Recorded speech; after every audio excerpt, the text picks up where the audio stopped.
everyone. Please note this meeting will be recorded and uploaded to the Council's YouTube channel.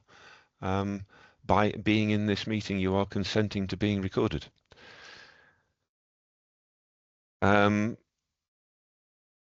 Andrew's mentioned apologies. I'm going to put in an apology from Andrew Baldry. I know he's not well at the moment. He was seeing a consultant last week and I haven't heard from him since. So I assume there's sort of some repercussions from that.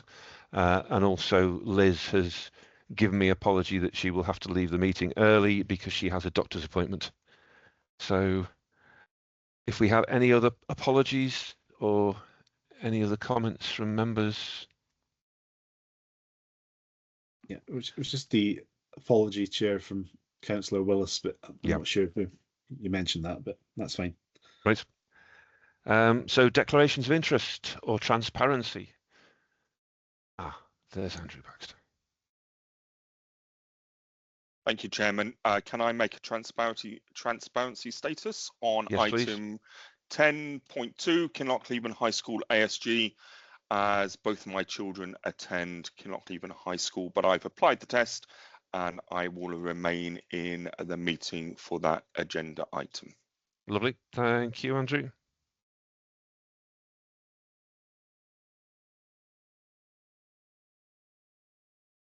Anybody else? I'm taking the silence and the lack of hands as no. So we will continue into the item number 3, Scottish Fire and Rescue Services Local Committee Performance Report.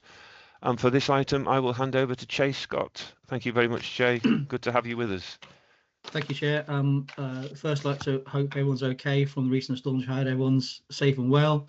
I wasn't too affected by it. I'm here today to talk on behalf of the service around our performance scrutiny report for the dates of 1st of April to 30th September 2024 in that 6-month period. This obviously is a 6-monthly monitoring report which covers the Scottish Fire and Rescue Services performance and activities, which obviously support the 7 priorities of the local fire and rescue plan for Highland. Also, as well as the supporting the 7 priorities, this month's report shows how we, the service, have activities and performance contribute to the wider priorities of the Highland Council Community Planning Partnership as set out in the Highland Community Plan. Just as a sort of a caveat, the figures in this report are provisional to provide the committee with the Scottish Fire and Rescue Services direction of travel in the Highland area in terms of performance against headline indicators and targets. Most figures will not change, however, members should note there may be some small variations for some indicators when the final confirmed figures are published by the Scottish Fire and Rescue Service. So as agreed with the Highlands Community Council Scrutiny and Audit Committee over the subsequent 3-year period, as well as delivering the priorities of the plan, 13 headline KPIs, key performance indicators, were agreed and targets have been set and form the basis of this report, which obviously you all have, and obviously have my covering report, which you will have a moment to digest. What I will do is walk through some of the performance highlights for the report, and then I'll open up to questions from the members. So the 13 KPIs following performance should be noted for the 6-month period, 1st of April to 30th September. We had 3 accidental dwelling fires, which is maintaining and equal to the 3-year average. Majority were classed as low severity, requiring little or no intervention from the Fire and Rescue Service, and had minimal fire damage. Some really good news. Obviously, no accidental dwelling fire fatalities and no casualties were in this period. All of our accidental dwelling fires are offered home fire safety visits, and agent referrals where required and when appropriate. No deliberate fires and no deliberate other primary fires, which is above the average, and no deliberate secondary fire, which is below the average. Referrals are made to other agencies for those that work on the roofs. That's some good news for us. No deliberate fires in this reporting period that we're going through. 2 non-domestic building fires, which is below the average. We attended 8 road traffic collisions, which is above the average. I think it's worth noting as a wider piece across the Highlands during that high traffic, during high tourism actually, is that we have had a significant increase in RTCs across Highlands, not just within Lochaber. There was no related fatalities. However, there were 7 RTC-related injuries. Of the 7 individuals injured, 5 were taken to hospital for definitive medical care, which appeared to be serious, and a further one went to hospital with appeared to be just slight injuries. A precautionary check was recommended for the other one. Our prevention teams are working with partner agencies through the Highland Road Safety Group, Older Driver Virtual Reality Scheme, and Road Safety Scheme for new drivers. We attended 27 unwanted fire alarm signals, which is showing a decrease. As of 1st July 23, we have stopped attending AFA call-outs to commercial business and workplace premises such as factories, offices, shops, and leisure facilities, unless a fire has been confirmed. Our control operators now ask anyone who reports a fire alarm to check whether there is actual fire or signs of fire before sending the nearest fire appliance. This does not apply to sleeping premises such as hospitals, care homes, hotels, or domestic dwellings who receive the full predetermined attendance. This change follows the Scottish Fire Rescue Service public consultation in 2021. Lastly, our community safety advocates and station personnel undertook 93 home fire safety visits in this reporting period. The majority targeted the most at risk and in our communities. That is the sort of performance highlights for the report. I now welcome any questions from the members regarding this report. Thank you very much, Jay. Good report. I love the downturn in figures in some respects. Sorry, just a question on the road traffic incidents. Yep. Have we got a breakdown of those figures in terms of what proportion are actually tourists and what proportion are locals? No, we don't. We don't have that detail of a breakdown for tourism or locals, but it's something I can look into and report back to you if that's what you'd like me to do. I can do that for you. Yeah, that would be good. I'll speak to our road traffic team, see if we've got those figures to hand. If right. You know, obviously when we take details at the scene, very rarely do we know whether it's very hard to delineate whether they're tourists or not. Some are fairly obvious, but some are not. So that could be quite difficult. But I'll look in and see if I can get some more detail for you on that. Yeah, we were talking a couple of days ago, and there's just something about tourist education in terms of visiting the Highlands, and that obviously includes roads and driving on the right side. And obviously, if there is a proportion of tourists, then maybe that's something we could bring down by increasing our education. It's something that service is always looking into. So a reference education around hotels, B&Bs having information in the reception areas, things like keep left bans that they produce out to tourists at centres all over Scotland. So there is quite a bit of education work that's been recognised to try as best as far as possible, try and make sure everyone's as well educated as they can when they come to Scotland on the obviously different road traffic driving regulations as compared to other countries that they have come from. But that is ongoing work at the moment in the background. Lovely, thank you very much. I'm just going to slip one more point in quickly. The visits that you do, there has been some, I don't know, questions asked in the licensing committee because of the short-term lets that require fire safety checks. And I believe you have some problem with manpower in terms of doing that. I know there's an awful lot coming through at the moment. Have you got an update on the situation specifically to short-term lets? What actions are you considering? So the service has taken proactive action to ensure that we try and recruit other members of the Fire and Rescue Service to support the influx and significant impact of short-term lets. And the sheer numbers that have come through have been quite significant. So the service is looking to actively recruit from across service personnel to help with that quite high number to try and get to as many people as possible. So there's as much lag as least lag as possible in responding to people to make sure we're giving them the best service possible. Lovely, thank you very much. Andrew, do you want to come in? Thank you, and thank you for your concise and clear summary of the report. Now, of course, this is a snapshot in time, and I'm sure that you're never complacent along with the rest of your teams because things can change over time and quite markedly.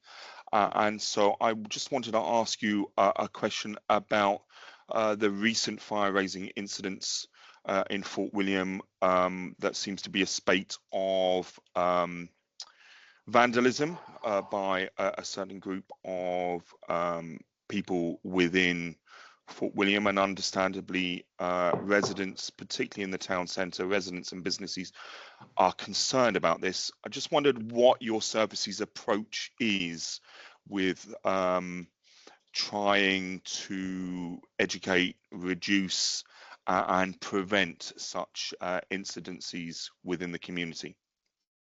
Okay, so for this instance, our fire crews are obviously highly trained, but also recognise signs of potential for escalation of events such as, i.e., with a small bin that leads to another bin that leads to anything else. They can predict a trend, and so quite early on, we were in contact very early on with Police Scotland to try and identify the people who caused this. I am led to believe that that has been positive, and the police have made inquiries and investigations ongoing.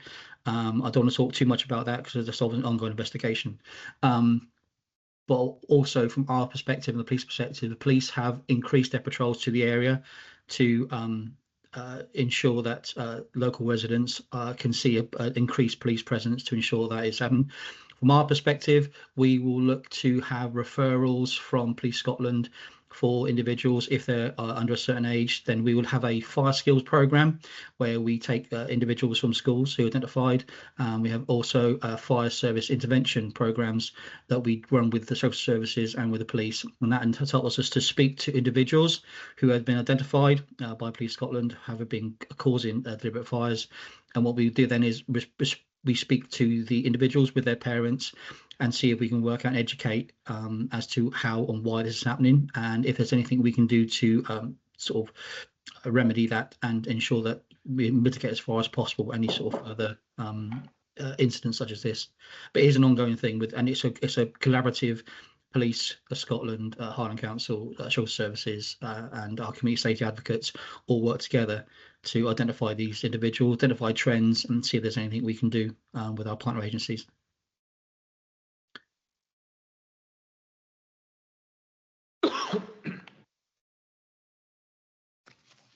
John, you're on mute.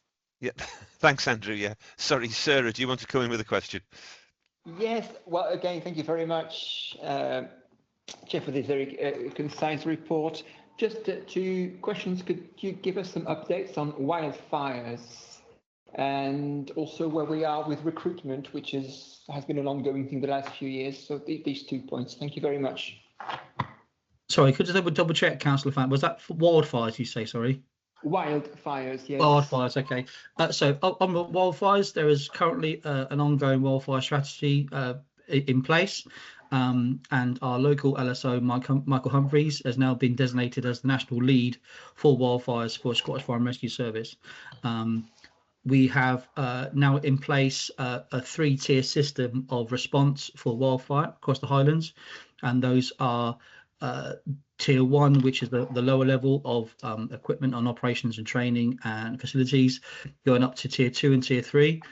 Which is new equipment that's been bought by the service, which looks at leaf blowers, new off-road vehicles, and specific wildfire firefighting appliances, and they've been strategically placed across the service in areas where we have modelled that they will be of the best use. So that's quite significant. Also, making sure that specific wildfire PPE has been put out to those Tier 3 stations, and education.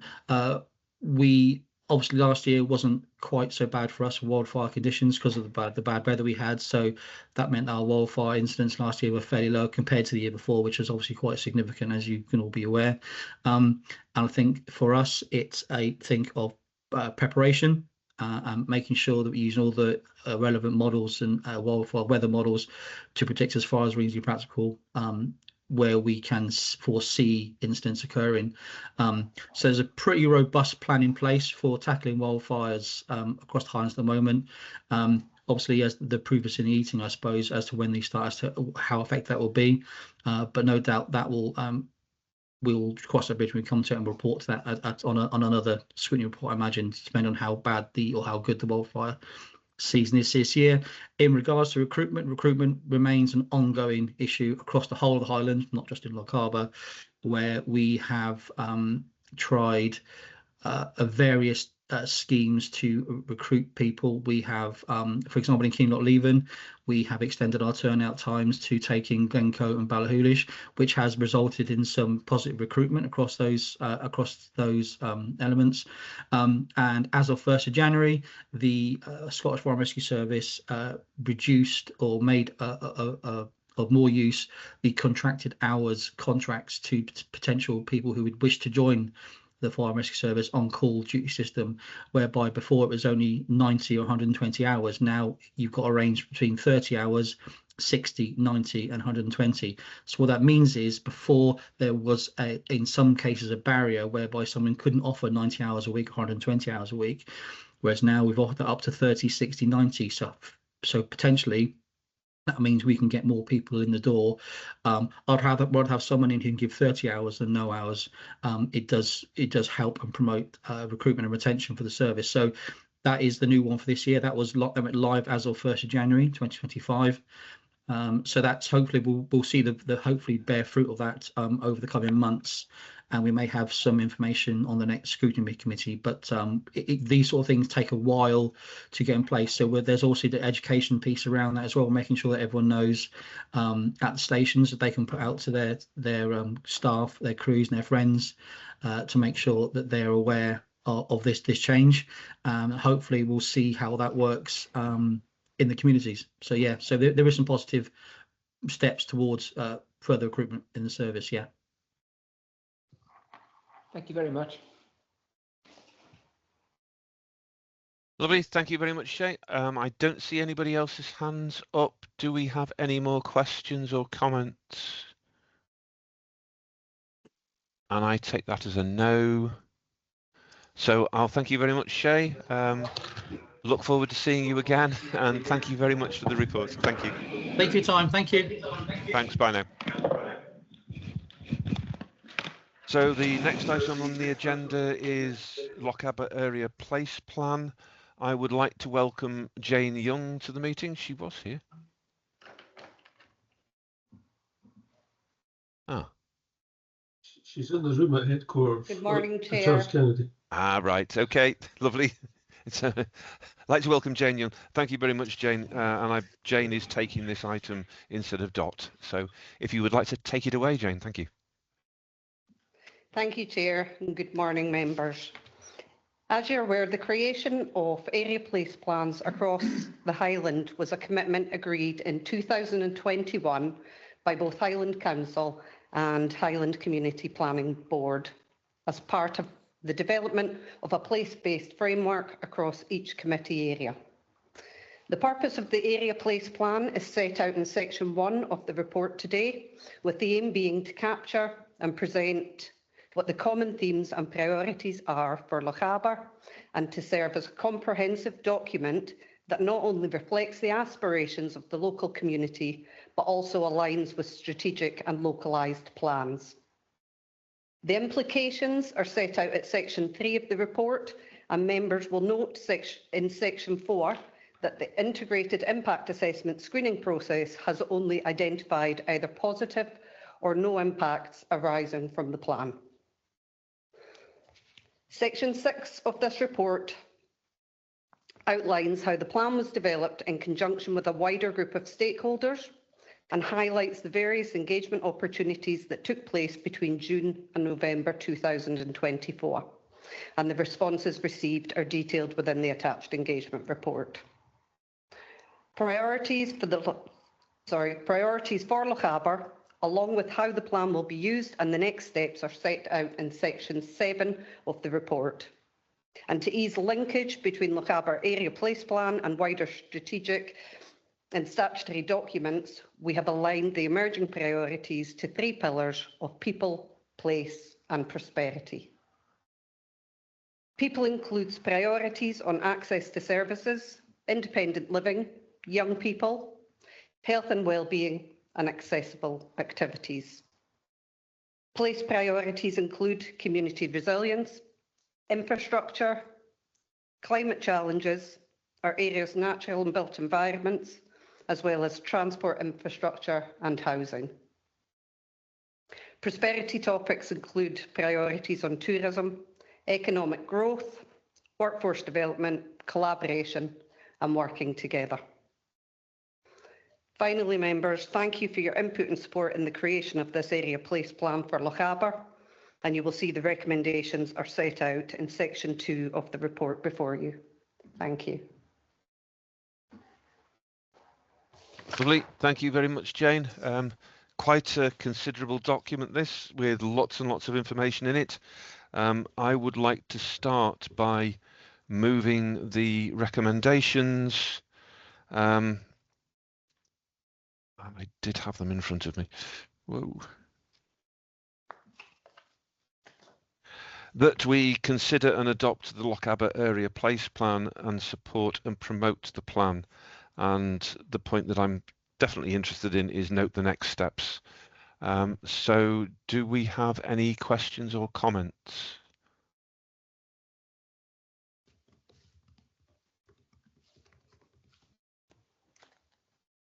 Andrew.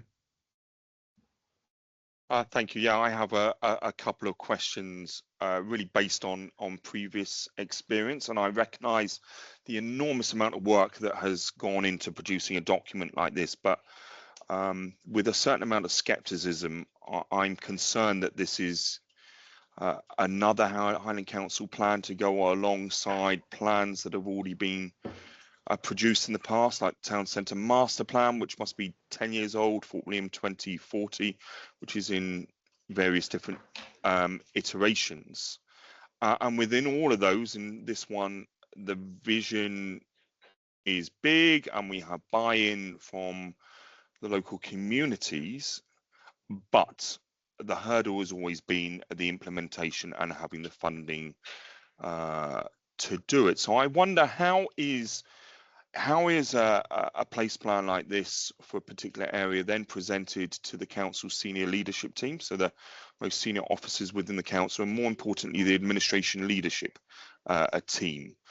Without buy-in from the administration for many of these projects, then in reality it is very unlikely that a large number of these will proceed any further, and probably just as important, if not more important, from previous experience, what leverage like this actually provide for outside organisations like Transport Scotland to take action on long-term community aspirations that have never been fulfilled by them, despite various community groups and numerous Lochaber councillors over the years asking for Transport Scotland to take seriously the concerns of the local community.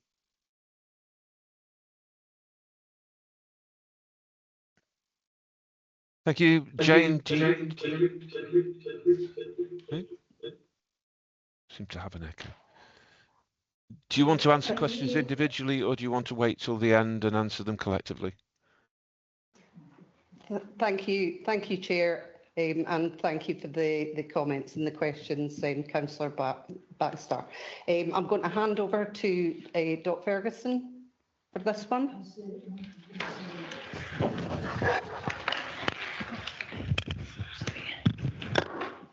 Thank you very much. Hopefully you can hear me. Thanks, Councillor Baxter, for the question. In terms of the area place plans across Highland, as it sets out in the report, these plans are a commitment set out by both the Highland Council and the Highland Community Planning Partnership in 2021. So there is a senior level commitment to have these plans in place. In terms of the delivery of them, we've been very honest, I think, with all the communities, as we have spoken to them right across Highland, that by having an area place plan, it does not automatically bring resources.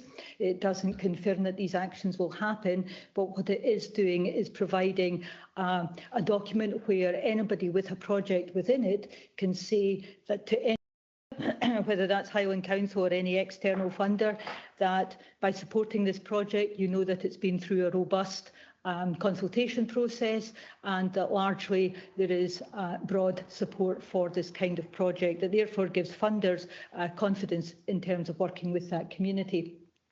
In terms of the process that we've gone through, we have linked in all council services as we have developed the area place plans, and they have been reported regularly as well to area business meetings in terms of making members aware of the stages of consultation, and finally is for the area committees to adopt or otherwise each area plan. So there is a mechanism there for both the informing and sort of escalation, if you want to say, through the various levels within the council.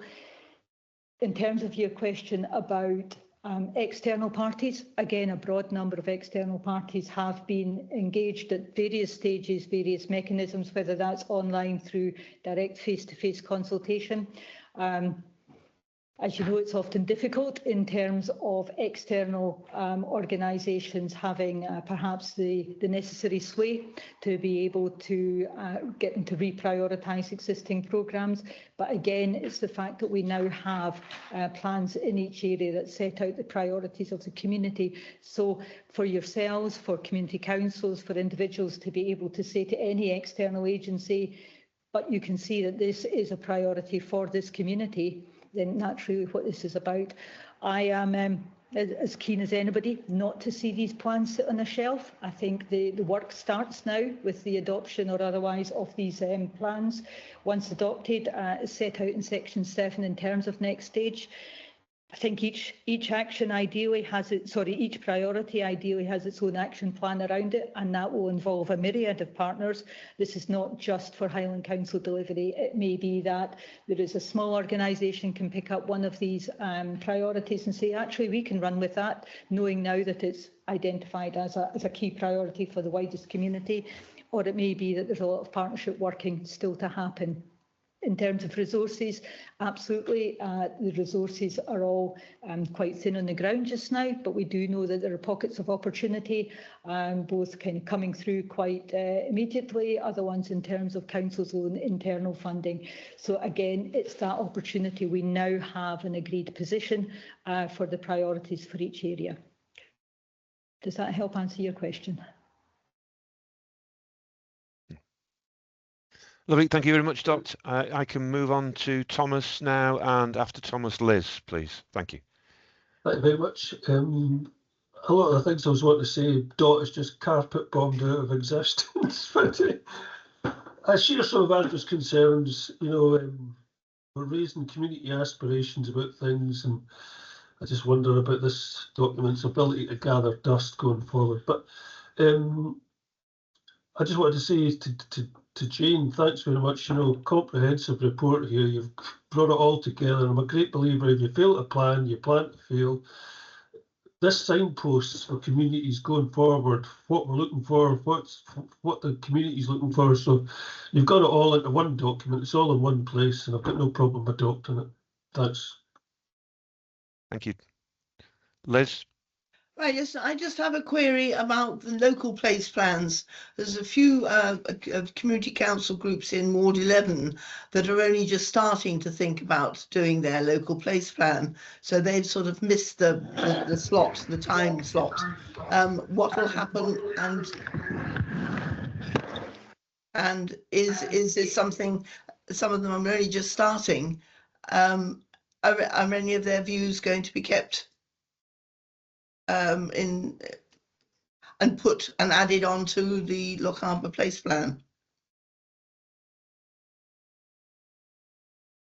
Thank you. Thank you very much for your comments, members. And just in response to that question around local place plans. So there's clarification on local place plans in the area place plan. It can be found in section 5.2 and 5.3 of your report. However, we have a collated plans document, which is an appendix to the Lochaber area place plan.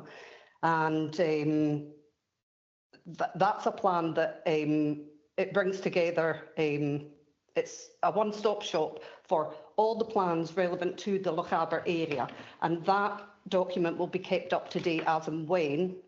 As you've pointed out, we have some local communities who are only at the start of the process of creating their local place plans. So once those local place plans are created, they will also be included within this document so that it's a one-stop shop for anybody moving forward that can use this as a framework. So anybody interested in working within Lochaber, anybody delivering services, or anybody with an interest in a particular community can use this document to go and see what activity is happening, what are the aspirations, and as I say, that will be kept up to date with all of the local place plans, the community plans, and any relevant service plans for the Lochaber area.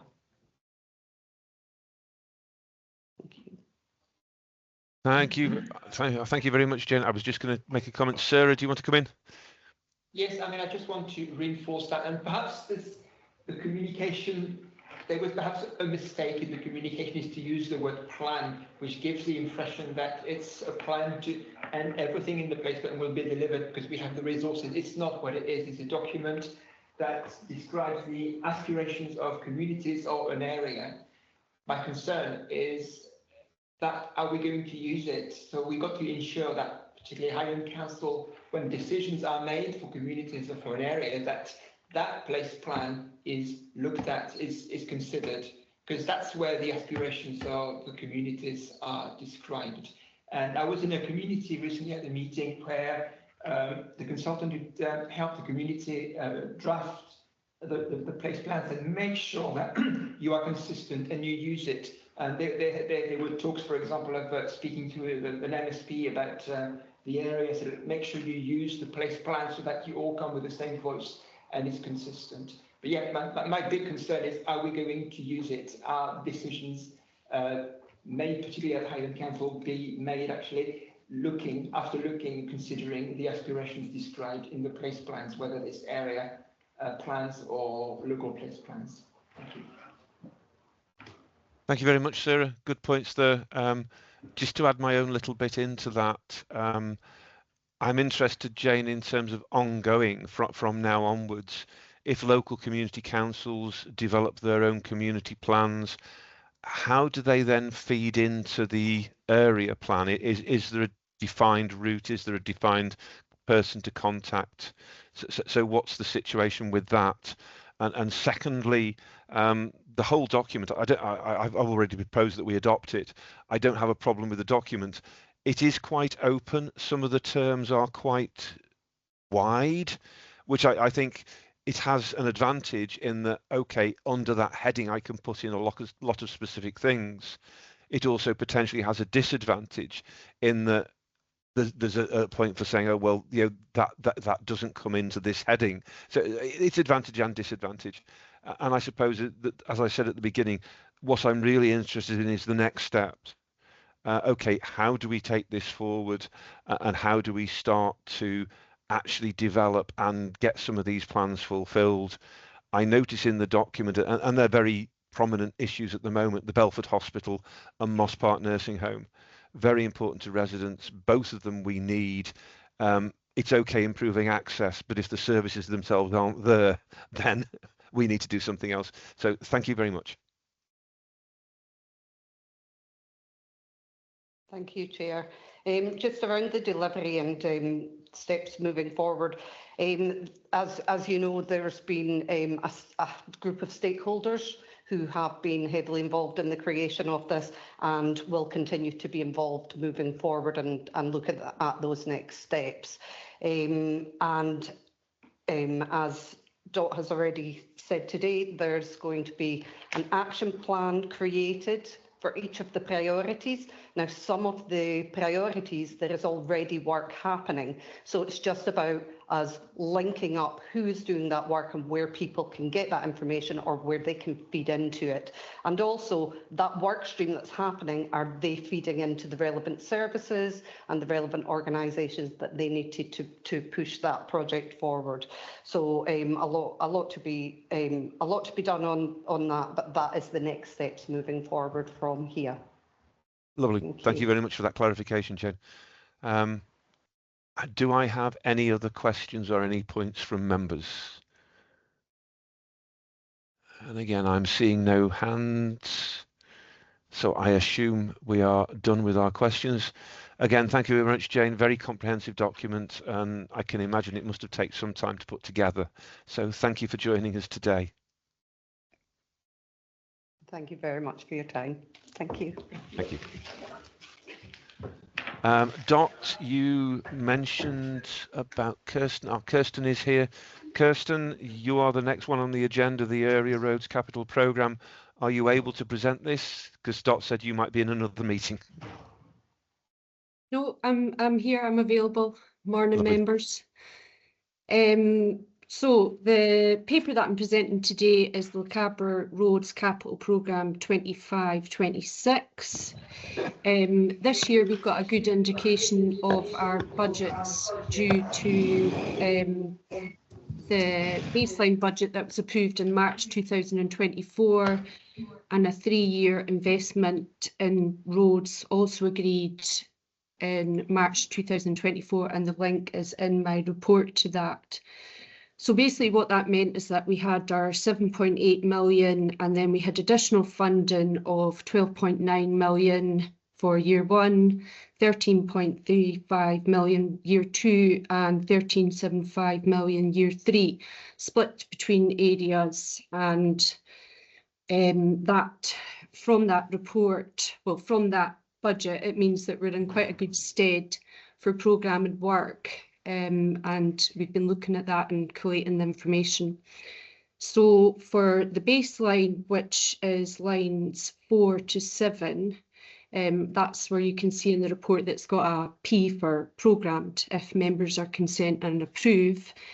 And we have based this on engineering decisions and A-class roads. Now there's a typo on line 2 that should actually read the A861, but it's got the B8007 there. So if we go to line 1 at Ardnamurchan, that's a 300-metre length, which is needing structural overlay due to some subsidence. So we've got that programme. Ardnamurchan is in the Harricle. Ardnamurchan A861, that's a stretch between Strontian and Salin.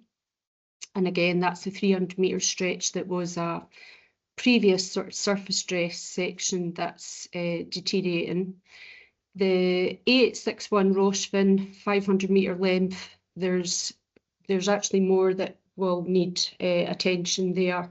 It's failing quite significantly, and sort of coal tar repairs are just not holding up now, so we put that in. And the A884 Acharn Bridge is south of Acharn Bridge on the stretch to Lochaber. That's one of our busiest routes out to the Calmac ferry, and we've got a lot of timber haulage. So that's what's programmed from the various budgets that are there. And then we are on to the strategic money, which is a TBC, still needing the absolute heads up with that one, which I think, and I'm not completely certain, but I think that has to be a E&I committee that then sort of, we know the budget, but we're just waiting to get the go-ahead on that. So for them ones, we've actually concentrated more urban due to last year we did a lot of work after the Corran ferry outage on the peninsula. And the plan is, do you want me to answer your question now, Councillor Baxter, or at the end? At the end, okay. So the plan is we did a lot of work in the peninsula with the Corran ferry outage last year. We concentrated heavily over there due to, we couldn't put traffic management in the road and road closures and everything else. So it's urban locations, and these are a mix of higher population areas, bus routes, and what we are proposing is Lochaber Road is the first one. which, if anybody doesn't know, kind of runs from Sulland Avenue up to the swing park. Kennedy Road is a section, it's a sort of tight corner from Pine Grove, Phelan, down to Vassy Fern. Inverness House, we've had a lot of defects and a lot of complaints to the back road round there, still used by emergency services and patient transport. McCall Terrace is a cul-de-sac in Balhosh, which is it's beyond now any sort of minor repairs. Silver Hill, Mhor on the B8007, that's another 400 metre stretch with subsidence. And Brae Place is a inlay, which is a parked car park up the plantation. I think the plan will be to try and do one, if not two, of these small schemes every year to try and bring some attention and improvements to them areas. So also after that, that brings us on to additional works. So we've got some road markings in A and B class roads. We've got some surface dressing on the B8004, B8005, and then some smaller schemes, drainage, storm repairs, edge strengthening, and all these works, there'll be a contribution, a combined effort, if you like, with contractors and DLO working to meet the programme over 25-26. So yeah, it's a bit of a it's quite a complicated programme, to be honest with you, because as you well know, people do not like roadworks in Lochaber, and each of these overlays or inlays will require road closures with amnesty closures, and so there's a bit of sort of prep work and traffic orders, and so it's a busy programme to deliver with the budgets and funding that we've got so far. So that's the plan, and if you have any questions, I'm free to take any.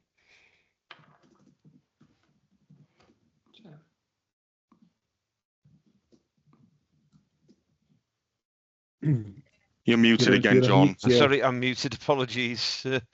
Thanks, Kristen. Thanks for that excellent report. So, Andrew, do you want to put your question? Thank you. Yes, Chair, I have some questions first of all, and depending on the response from officers, I may move an amendment to this report.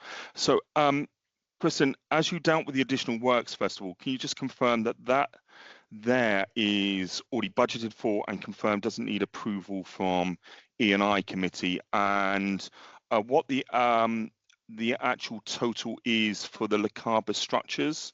I think there may be a comma in the wrong place there. Is it? I'm assuming it's 100,000, or oh, yeah. It would be great if it was 1 million, but I suspect it is 100,000.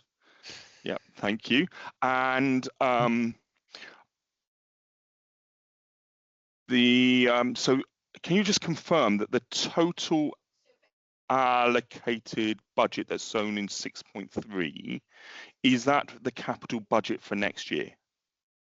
Yeah, so the 6.3 is, so the base capital budget allocated, the 1,069,000 takes in the additional works at the bottom and the first 4 lines of the A-class strategic, no, sorry, not the strategic, the A-class lines 1 to 4.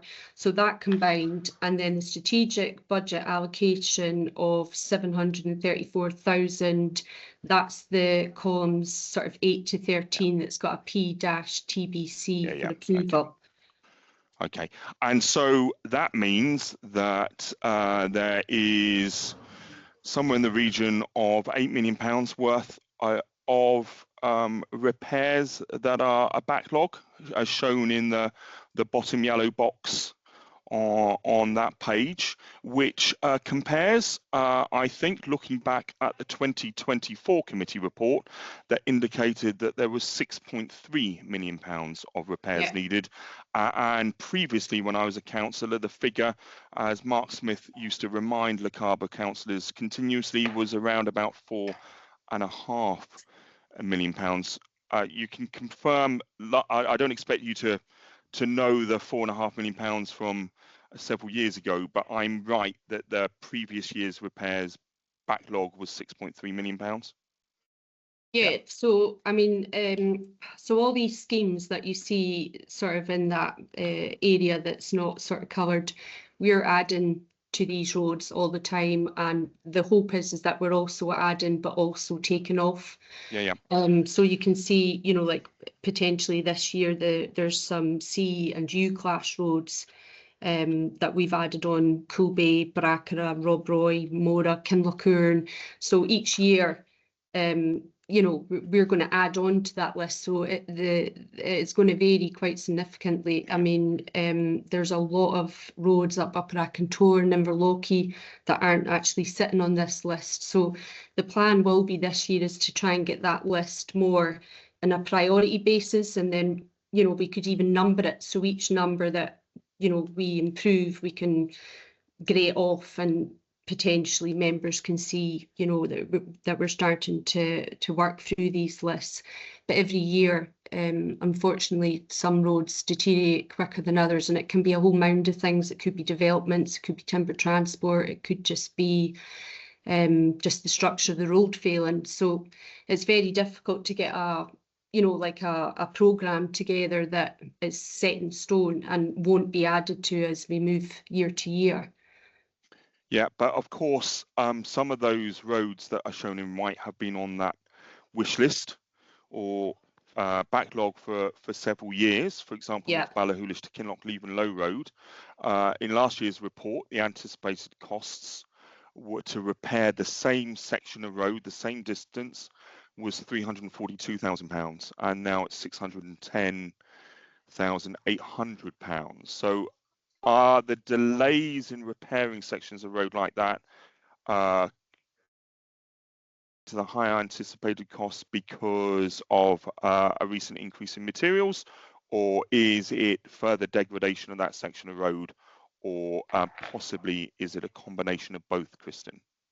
It could be a combination of both, but I would like to view last year's report, to be honest, just to see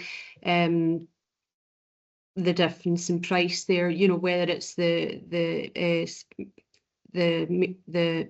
road width or the area. But yeah, prices are fluctuating all the time, contractor prices especially, material prices, and plant haulage as well. Haulage from quarries is extremely expensive. So, but if you wouldn't mind, I can just view that totals. Yeah, well, just to assist you with that road that I mentioned, the distance is the same, but it's flipped from surfacing treatment last year at the cost of 342,000, and it's gone to overlay now to 610. So the type of work has increased importance and complication, because surfacing is very different from overlay. So that would explain, because another year's gone on, the road now needs an overlay rather than the surfacing work that you anticipated last year. It could be. I would have to have a look back and get back to you with that. Okay. Thank you very much for those answers, Kristen. I'm still going to move the amendment. As previously requested, I find it very difficult to get the way the reports are laid out, and that's no fault of yours, Kristen. It fits in within the template that the council wants to use. It's very difficult to get a sort of comparison between over the years as to whether we are addressing the road repairs that we need, or because of resource limitations, we're actually not addressing them, we're storing up problems for the future. So I am going to put an amendment in the chat, which I believe Councillor McLennan is content to second, which requests a number of things. I'm going to read it, Chairman, if you're okay, and then I'll put it in chat. So it adds to the existing recommendations and then adds the following. It requests confirmation of the total amount of capital expenditure required to address all Lochaber road repairs for each of the last 5 financial years. Suggests For comparative purposes, that the same information is provided for every area committee within the Highland Council region. This information will be provided for discussion at the next area business meeting and published as an addendum to the minutes of this area committee meeting. The committee notes with concern that the total amount of capital expenditure required to fix the Lochaber road network is increasing year on year, and the council is failing to address this backlog of repairs. Finally, it invites the chair of the Economy and Infrastructure and appropriate officers to attend the Lochaber committee on Monday the 12th of May 2025 to explain how the council addresses the committee's concerns, and I'll put that in the chat box. Lovely, thank you very much, Andrew. Sarah, you had a question. Sorry, yes, indeed, where's the microphone? Thank you very much for the report, Kristen. I had two questions. The first one is about, you may have heard from me about access points with pavements, which are becoming a big issue in some parts of Lochaber. So we've got some in Fort William and we've got some in Kinlochleven. How does that sit in this report? How are we going to tackle it if we look at this report? And my other question is, we've just had a storm. Any updates on the storm we've just had, and if it's affected some roads, landslides or floods? Any recent updates? Maybe only 48 hours ago, so maybe I'm not sorry if you cannot give a precise updates on that, but I would be interested. Thank you. No, I've had your emails about the footpaths in Balhoish. That's been given over to the technical team, so I will need to see where they are with that. There's a wee bit resource thin at the moment with one in college at the moment. So I'll need to find out where that is. Whether that would be a capital programme or revenue works is yet to be seen, to be honest. It could be done as under revenue works if it's just, you know, some safety defects. If it's going to be a larger scheme, it could be a capital programme that we take on, or maybe Alan Bryce or Lease McKelloch potentially. I'm just trying to remember, it was to do with patient transport, wasn't it, in Balhoish? So yeah, I can get back to you with that. It has been passed on, and I think Stephen, the roads inspector, met you down there as well for that particular footpath. So yeah, if you can leave that with me, I can give you an update on that, whether it will come out of this spend or if it will be a revenue spend. Regarding the storms, I think Lochaber got off pretty light considering Argyll and Butte and further south. No major repairs, the odd tree down and the usual suspect roads, and some minor flooding, to be honest. But we were all prepped, ready to go for the storm. So that was pleasing that we didn't have anything crazy going on. Thank you. Thank you, Kristen. Sarah, are you done? Is that, have you got anything? Yeah, that's fine. Thank you. I'll put my hand down. Lovely, thank you. Thomas? Thanks very much. Thanks very much for the report, Kristen. I sometimes think you've got one of the most thankless jobs in Lochaber, in that you've got a meagre amount of money and an incredibly large road network that needs a lot of money spent on it. So I'm content to to second the amendment that Andrew's put forward.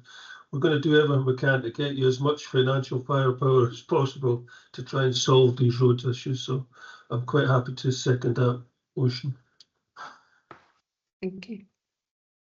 Thank you, Thomas. Andrew, just a quick question to you. Your amendment, you say the expenditure required to address all Lochaber road repairs. Were you wanting to include structures in that request or not? That's a very good point, Chairman, and I would be content to add that to the mix as well, because I think it is important if you're suggesting that I add that to the amendment. It might, yeah, it might give us a better idea of what money's available and where it's got to go. I'm sure Mr. McInnes has noted that. Lovely. Alistair, in this situation, we have a recommendation. I'm happy to move that as appropriate, but as we have an amendment, if there are no objections to the amendment, can that go straight through, or do we still have to move the recommendation? If there's no objections, if the committee are happy with amendments, it can go straight through, Chair. So if the committee are happy with the recommendation to approve the plan for next year with the amendments, that'd be fine. Lovely. And I've noted the additional amendment to include structures. Wonderful. I'm assuming everybody has read that, or do you want me to read it out? Liz, was that a request or? Nope. Okay. So we have an amendment. Are there any objections to the amendment? Does anybody want to vote on the original recommendation just to approve without the amendment?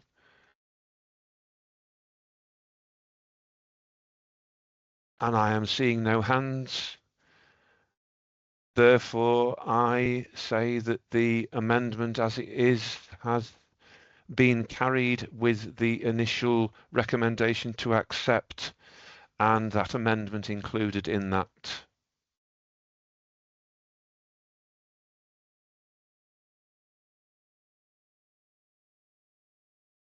Kristen, do you want us to send an email out to you with that in writing? Yeah, that would be good. I had a quick read over the email, so that would be May committee. Yeah. The information to be provided for. So yeah, that would be great. Thanks. Okay. Alistair, if we can do that, please. Yeah, I'll be issuing an action sheet to all officers. Lovely. Okay, Thank you very much. Right. Unless there's any more questions or any more points, I think we're done with that item. Thank you very much again, Kristen. As Thomas said, never an easy task. Thank you. Bye. Thank you.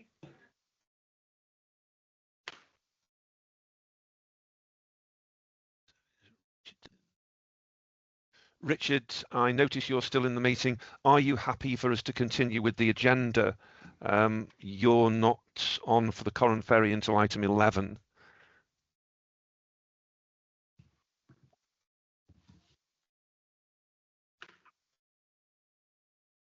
You may just have joined the meeting, Chair, just to make sure the link is live.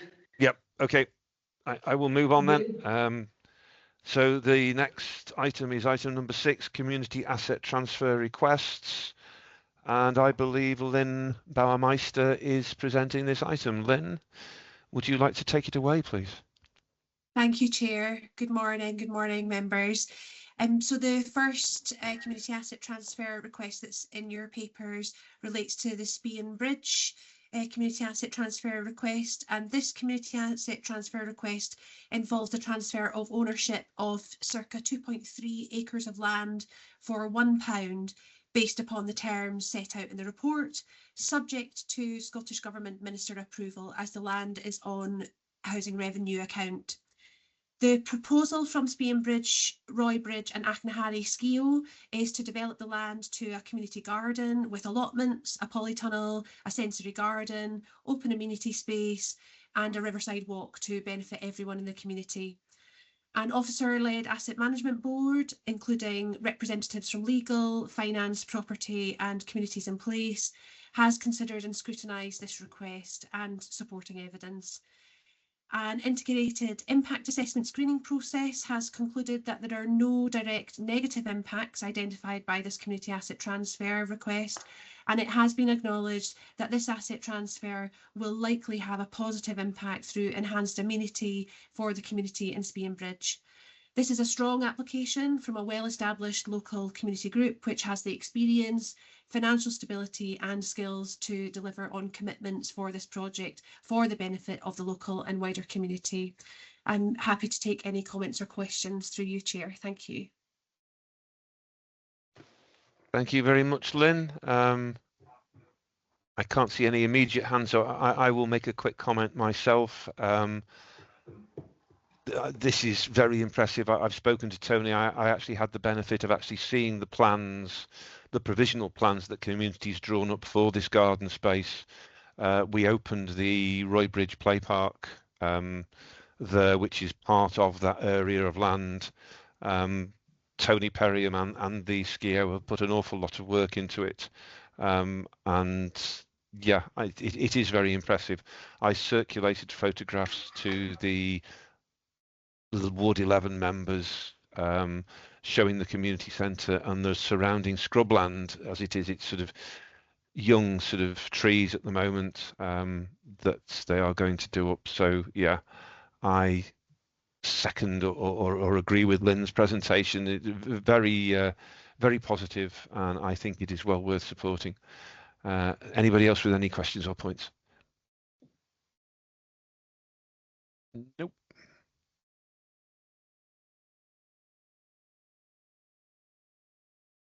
So we are asked to agree the community asset transfer for £1. Does anybody have any objections to that? Speak now or forever hold your hand. Thank you very much. I consider that accepted and that we agree to the asset transfer. Lynn, would you like to follow through with the next one about the Blar Industrial Estate, please? Yeah, thank you very much, Chair. This request relates to Fort William Men's Shed.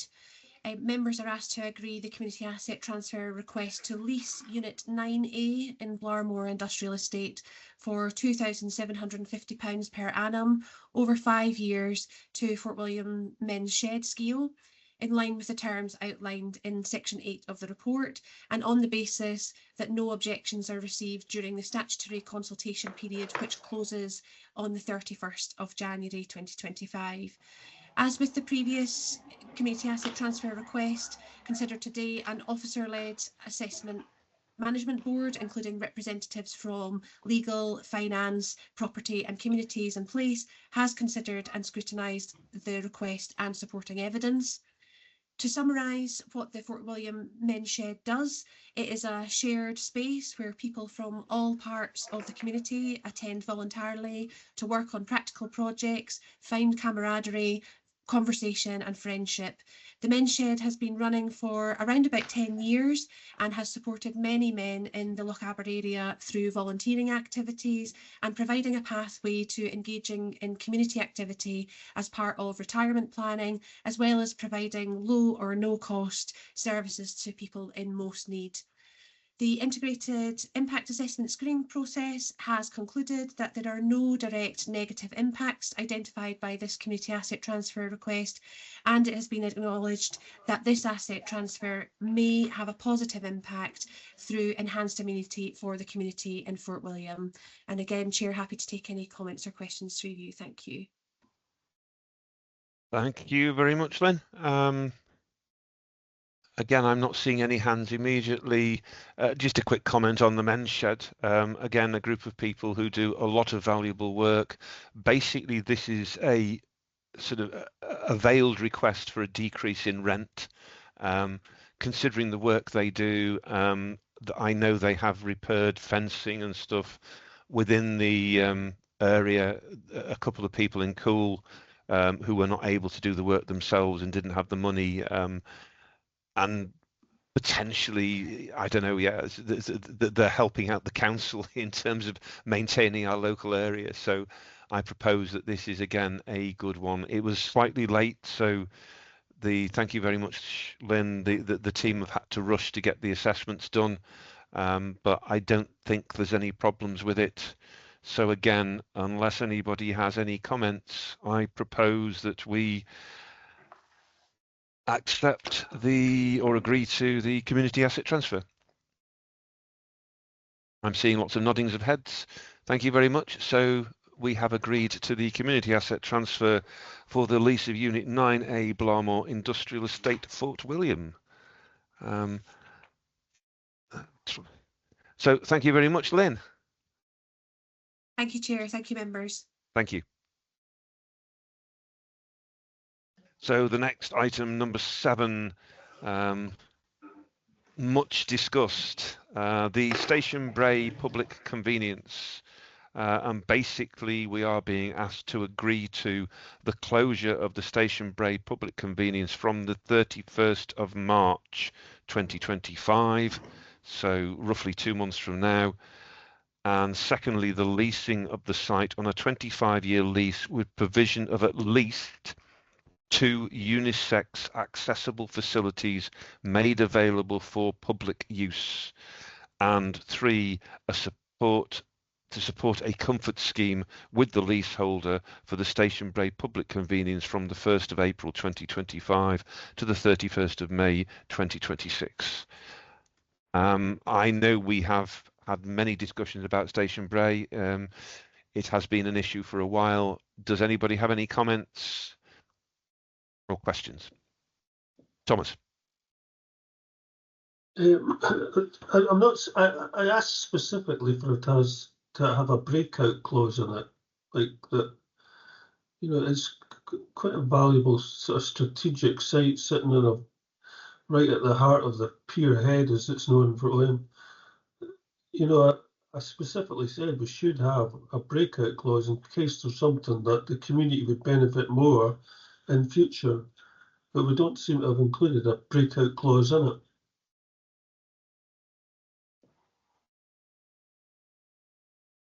Is there any explanation as to why there is no breakout clause facility in it?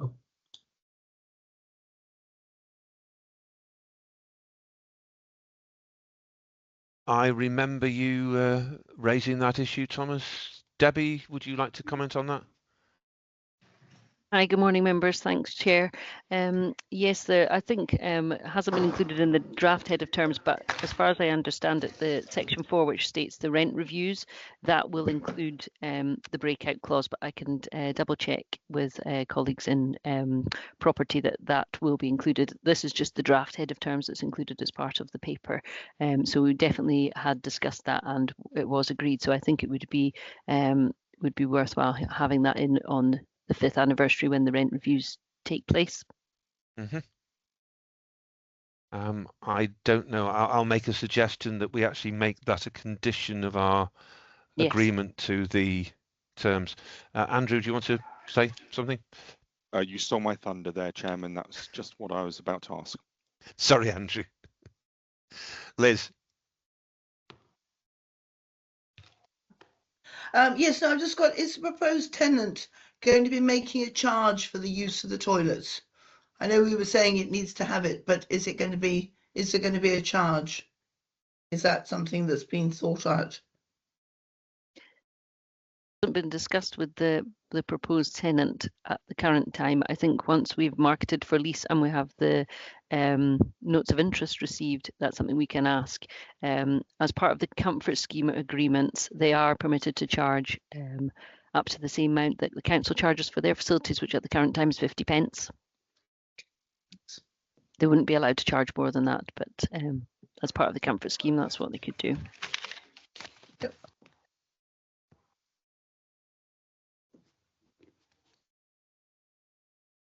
Thank you. Anybody else?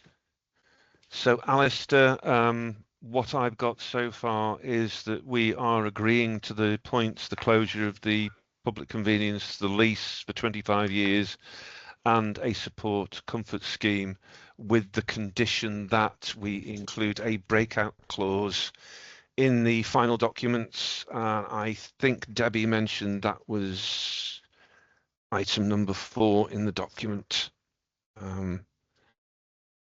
So if we can put that in, and on that basis, is there anybody who has any other comments or anybody who wants to disagree with the proposal that we agree to these items? Sarah. No, just a point of communication. I've said this before. I know we have to use the word closure because technically that's what we are officializing, but in practice, this is not a closure. This is basically action we are taking to basically reopen the toilet differently, but this is not a closure. So it's important that the public is reassured that this is what we're trying to do. We're not trying to close the toilet. We are trying to reopen it and resume its function, but differently. Thank you. Lovely. Thank you, Sarah. Good point made. Sarah, do you want to go again? No, that's just a legacy hand. I apologise. Okay. That's okay. Right, members, on that basis, we are accepting or agreeing to the, I don't know what word to use instead of closure, Sarah, the temporary closure or transfer of the Station Brae toilets to a lessor, and the obligation of them to provide at least 2 accessible toilet facilities, and the condition that there is a breakout clause in the final agreement. Yeah. Thank you. Thank you very much, Debbie. Okay, thank you very much. Bye. Bye now. So moving on to item 8. What's the timing? Chairman, it's actually Angus Laurie. Contrary to the brief that you've got, it's Angus Laurie that's presenting the next item. And I think Angus is online. Angus is here, yes, thank you very much. Liz, you mentioned that you would have to leave earlier. About how long do we have with you? You're muted, Liz, sorry. Sorry, about another half hour. Okay, lovely. Thank you very much. We're rattling through this brilliantly. Good. Angus, do you want to present the next item 8, the housing revenue account? Morning. I think we were on garage rents first of all. Yeah, because I'm here for both items. So we've got, this is a report, obviously, as Dot's mentioned, that Rory has written, but as I'm here for the next the next item on the agenda, he's asked me to present this one as well. So there's 101 garages in the Lochaber area and 110 garage sites. The current income is, current potential income is 89,896, allowing for voids and non-rented periods. The actual income is 87,801. The report sets out what 8, 9 and 10% increase in rent would look like in terms of additional income, and that would be 6966, 7837 and 8708 respectively in terms of our additional income. Any additional income would go straight to the repairs budget, and just as an example, a 10% increase in rent would cost a non-council tenant an extra £1.59 a week renting a garage, or an extra 30 pence a week renting a garage site. So I'll hand back to members to see what their thoughts are on that.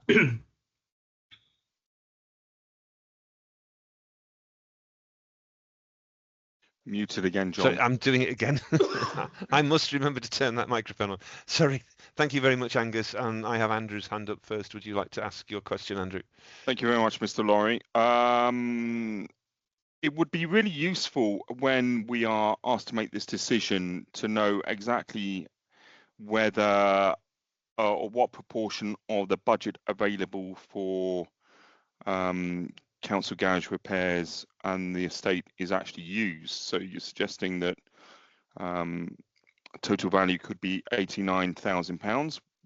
Was the full £89,000 used last a year? Because one of the criticisms that we quite often hear from tenants is that we're paying this rent, it increases each year, and we're not particularly seeing any benefit. And my second question, and I suspect I know the answer to this because at one point it refers to increases in Caithness.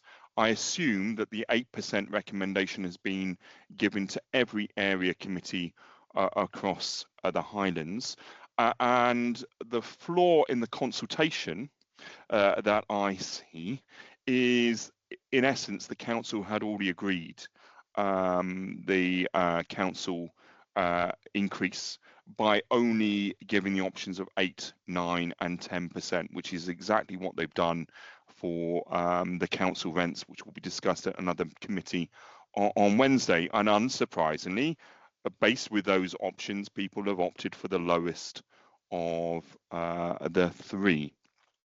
I don't think, just as I don't think we can justify necessarily that percentage increase for housing rents, I am not minded to support an 8% increase for what seems as a fairly minor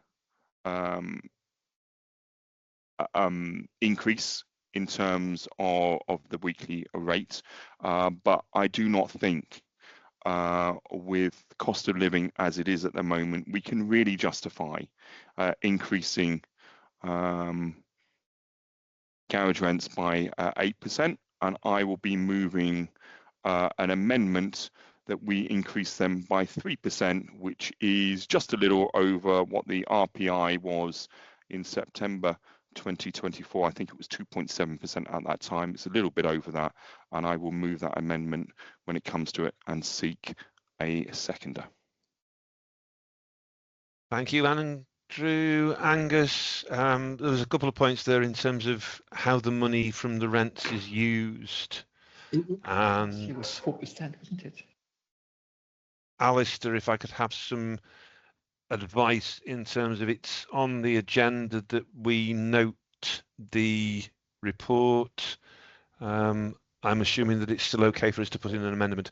So Angus, if you could give us any clue, you might not be able to do it, but in terms of the rent from the garages, where does it actually go to? How is it used? Thank you. I know that from my repairs experience that the £89,000 is or the potential 89,000, of which I think 87,000 was collected. That does not all go on repairs. There will only be a small percentage of that on repairs. Can't give you the exact figure, but yeah, it will not be that. In terms of the 8, 9 and 10%, I believe the examples and members are, Alistair will correct me if I'm wrong in here, are free to choose their percentage that they want to go with, as Andrew's suggested. Lovely, thank you. Yes. I'm sort of wondering if we could have some figures in terms of what amounts from that rental actually go where, sort of, so what percentage would be spent on repairs or works too, and that, I don't know how you divide things up, but that might even apply to the road surfacing to access the garages. Because I'm not sure that always comes under the roads budget. So if we could have some idea of sort of what percentage is used from those incomes and where the rest of the money goes, I think that would be really useful. So we have a proposal from Andrew that we set a rent at 3%, or we have the recommendations from the officers of the 8, 9 and 10%. Is there anybody else with an opinion? How are people minded, please?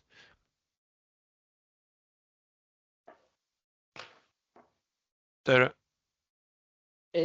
Since we're talking about previous years, Angus, can you just remind us what it was last year and the year before? What increase? I remember 4.5%, but I'm not sure. Can you just give us a reminder? What the garage rent increase was? Yes. I'm sorry, I don't know that off the top of my head. No, that's fine. Okay. Chair, excuse me, Chair. I could find that information out for you if you gave me a minute or two. That's wonderful. Thank you, Alistair. Yes. I can look back quickly if you just give me a minute. Yeah.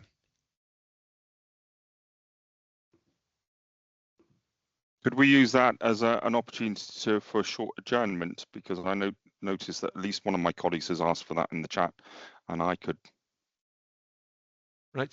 stretch my legs. Is that okay? We have a short adjournment, and Thomas, I will come back to you as soon as we reconvene. How long do people want? 3 minutes, 5 minutes?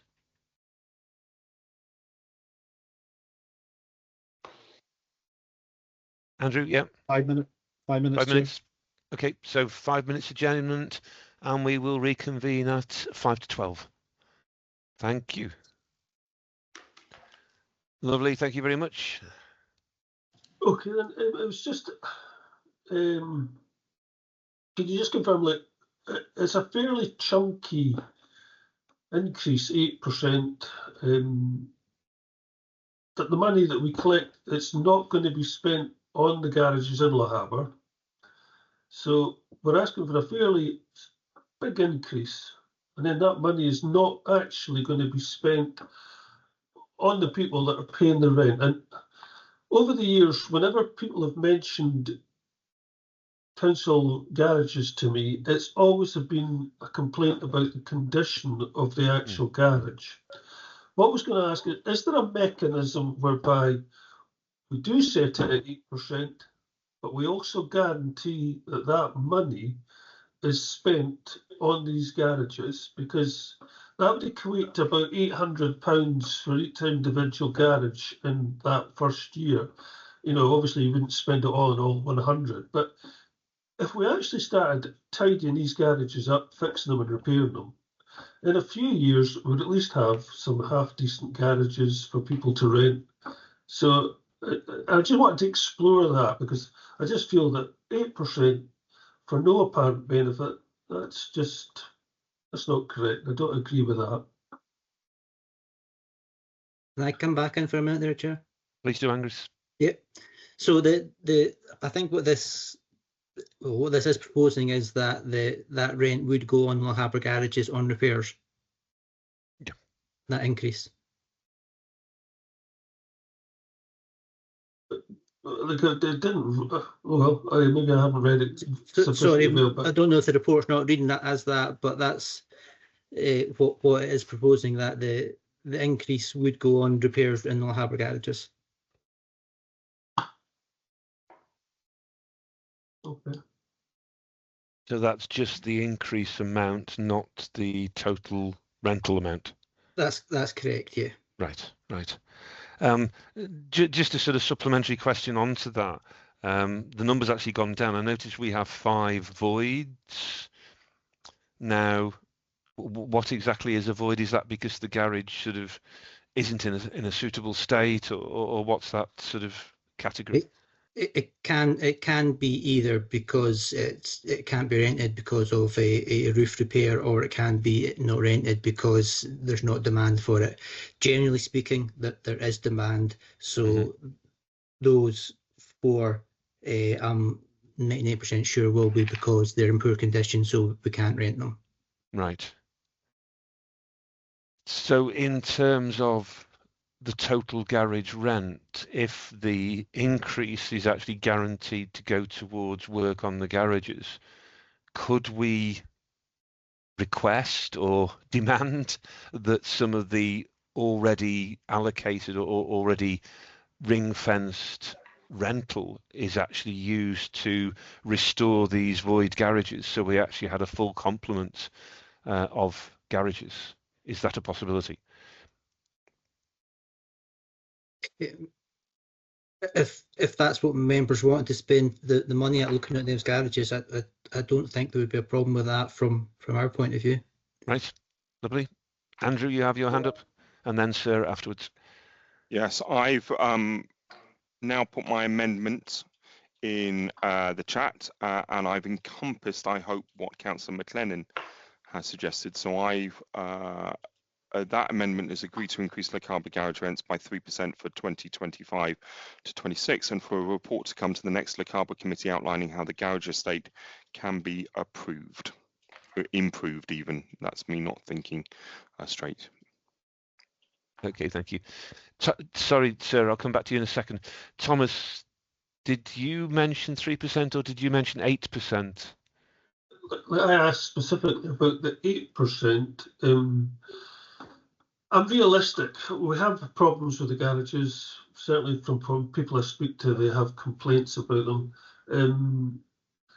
I'd like to support the 3%, but I'd also like to improve the garage estate. If we maybe sort of moved it to somewhere nearer, say 5%, I could quite happy support that. I'm a bit torn at 3 because at the end of the day, the infrastructure of the garages needs investment. That I do know. There are lots of them with leaks and what have you. But I'd like to solve the problem, and I don't want people to be robbed. But if it was nearer 5%, I would be more content with that.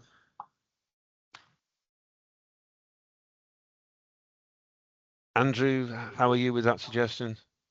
Yeah, I'm content if that means we're not going to increase them by 8%. I would be prepared to move 5%. The point being is that last year they increased by 8%, and we've quite clearly not seen any benefits. But I would like that if we do agree to whatever increase that we agree, and I will move 5%, that we actually see a proper action plan for how that money is spent, rather than it just going into the overall housing revenue account. On that basis, I'm content to support second Andrew's proposal. Could change in your comment in the chat, Andrew, to the 5%. And I don't know whether you want to consider my suggestion that we actually look at the total income from garage rents and use some of that towards dealing with these void garages, whatever that may need. Sarah, sorry, you had your hand up for a while. Do you want to come in? That's fine. The other question I wanted to ask, so let's call it 8% at the moment, because that's what it says in the report. So that 8% would be spent on repairing garages. That's one thing. Now, how about the rest of the rent? Where is it used? Is it still used on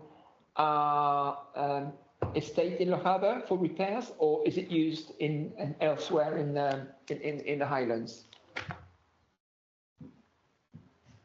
Do you mean in terms of the rest of the money that comes in from garage rents? Yeah. Yeah, from the rents, yeah. So that'll go into the housing revenue account and then be divided up as it is. But it doesn't stay in Lochaber, does it? I don't believe so, no.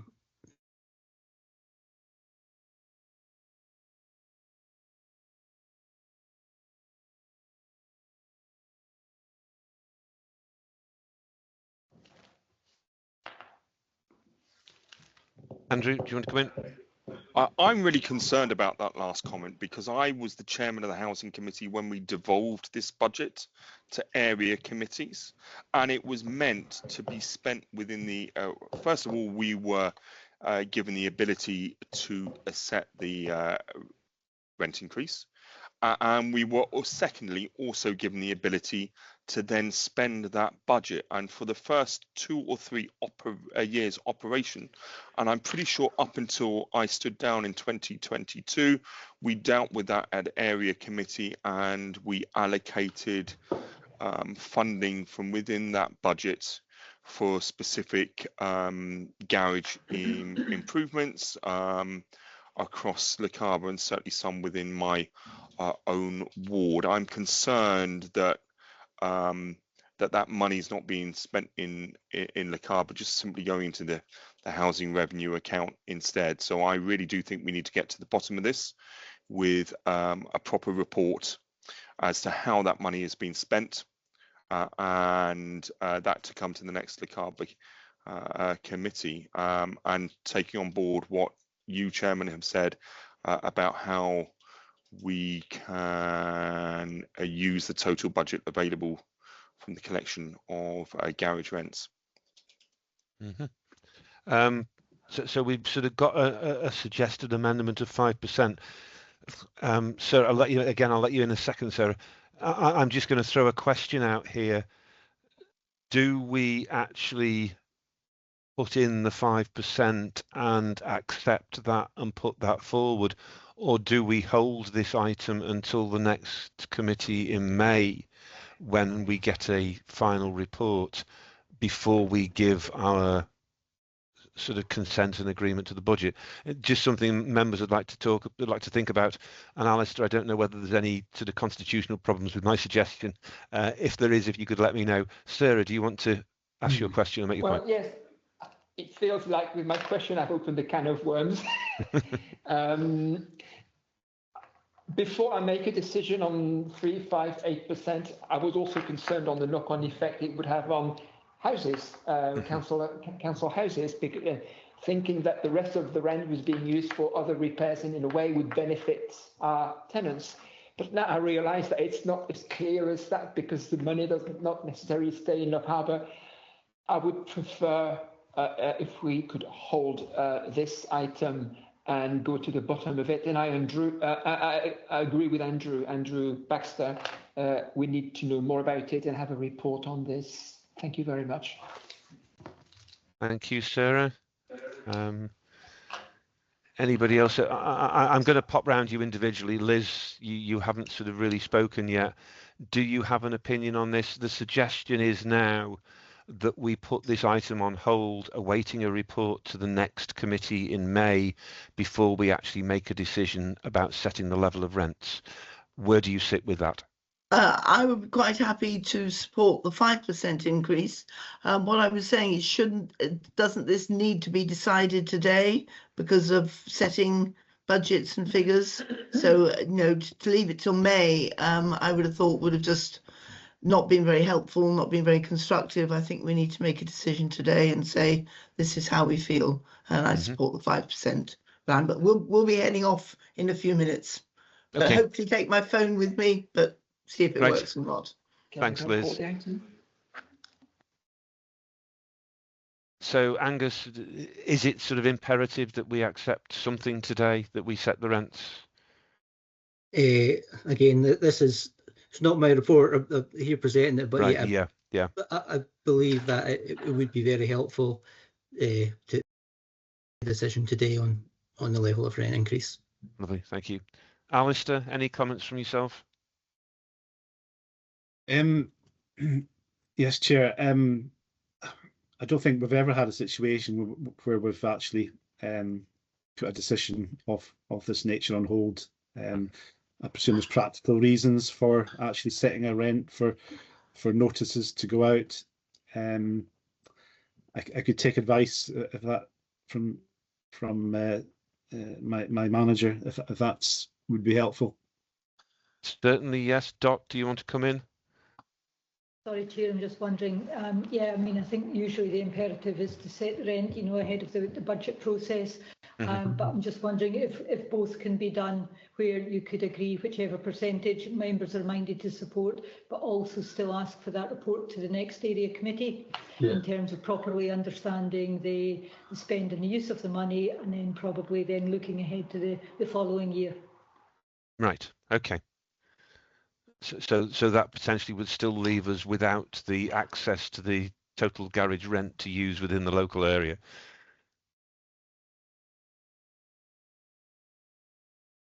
I take that as yes. Thomas, you want to come in?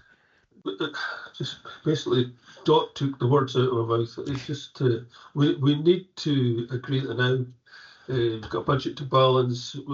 You're into another financial year, even when you think about it at the next area committee. So, quite happy to agree 5%, but with a detailed report coming back to us as to what exactly is being done with the money, where it's going to be spent, etc., stuff like that. Lovely, thank you. Sarah, are you okay to go with the 5%? I think it's the most cautious number at the moment. I'll go for that, yeah. But report, please, at the next committee, yeah. Let Thomas say. And Andrew, I presume you're still of the same mind? Yes. I think that's reflected in the amendment that I put in the chat. So, unless there's any other comments or objections, the proposal is that we set the garage rents at 5% for the 25-26 period, thus enabling budgetary processes to continue, but we will expect a full report to the May committee and the ability to look at the usage of the garage rent monies and retaining those within our local area for works to housing and property.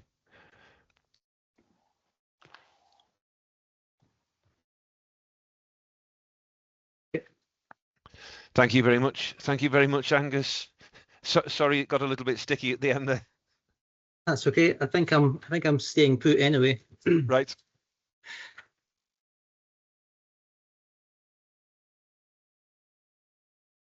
So the next one we have is sorry. The next item we have is item 9, the housing performance report. And Angus, if you would like to take that one away, thank you. Okay. So this is the repairs performance between 1st of April 24 and 31st of December 24. Some of the key figures within the report: emergency repairs figures remain good within target across both awards, better than Highland average. The cumulative figures are sitting at 4.1 and 4.6 hours. For non-emergency repairs, the figures remain good within target across both wards and better than the Highland average. Cumulative figures are sitting at 6.8 and 5.2 days. Excuse me. Relet times. Now this is for the whole relet process, not specifically repairs. These repairs are usually the biggest factor in amongst that, though. So the relet times do not meet the Highland target, still better than the Highland average and the Scottish Housing Network benchmark. Predominant reason for this is that spend controls have been imposed to improve the position of the housing revenue account. These have heavily restricted the use of subcontractors and effectively reduced the workforce we have available to return properties. Other factors which include our cost of living crisis impacting on condition of properties at the start of void period, leading to increased work. We've also have a bit of an anomaly in Q1 where we have an admin error that's been locked in and cannot be removed from the figures, which has had a detrimental effect not only on that quarter but on the cumulative total. And there is also some information in there on capital investment, which has been provided by Graham Ralph, the Housing Investment Officer. So Lochaber capital spend has been dominated by a large spend on the energy efficiency work in the Swedish timber houses in Cool. Part funding for the project has given access to significant external funding, allowing work to be done that would have been otherwise unaffordable. We've also accelerated spend on external fabric and other essential works to envelopes of buildings, and the Lochaber capital spend is likely to top 3 million this year.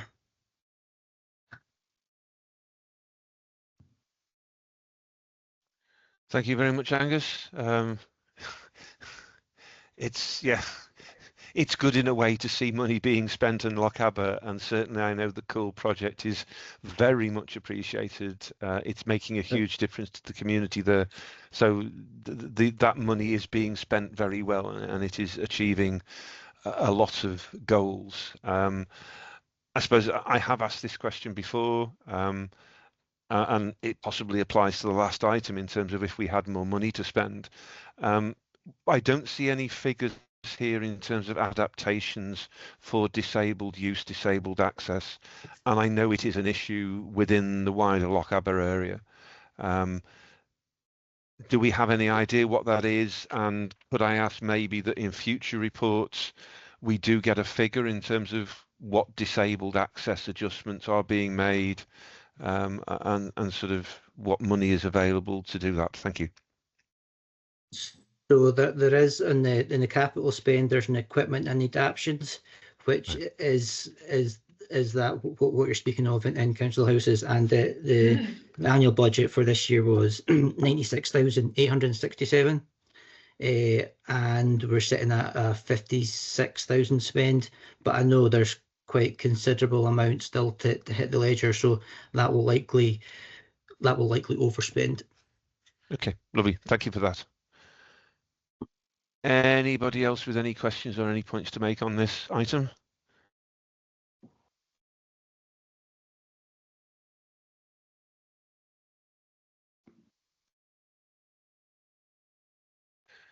Okay, I'm assuming that's a no. So the request made of us is that we are asked to note the information provided on housing performance in the period 1st of April 2024 to the 31st of December 2024. And I believe that we have noted those. Unless anybody has any other questions or points, we will move on to the next item. Thank you very much, Angus. Thank you. So item 10, Mary is in the room. Thank you very much, Harry. Good to see you again. We have item 10, the Education Attainments Report. So Mary, if you would like to lead with this one, thank you. Thank you very much, Councillor Grafton. Good afternoon now. It's obviously been quite a long morning for you all. The information for Ardnamurchan, Kinlochleven and Mallaig High School ASGs are all contained in the reports. I think what's important to consider here is normally you would have your attainment information, but because of the size of the cohorts in each of these ASGs, then we unfortunately aren't able to identify the percentages, because with the small numbers it would likely identify pupils themselves. Councillor Baxter. It wasn't actually a question for you, Mari. It was a point of procedure for the chairman. You go ahead, Andrew. Thank you.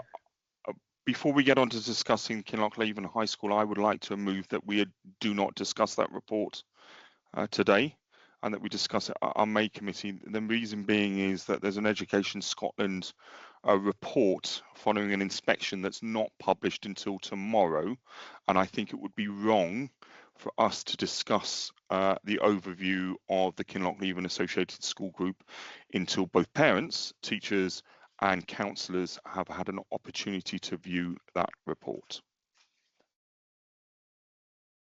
That sounds very appropriate to me, Andrew. I would second that proposal unless anybody has any objections to that we do not consider Kinlochleven today. That's fine.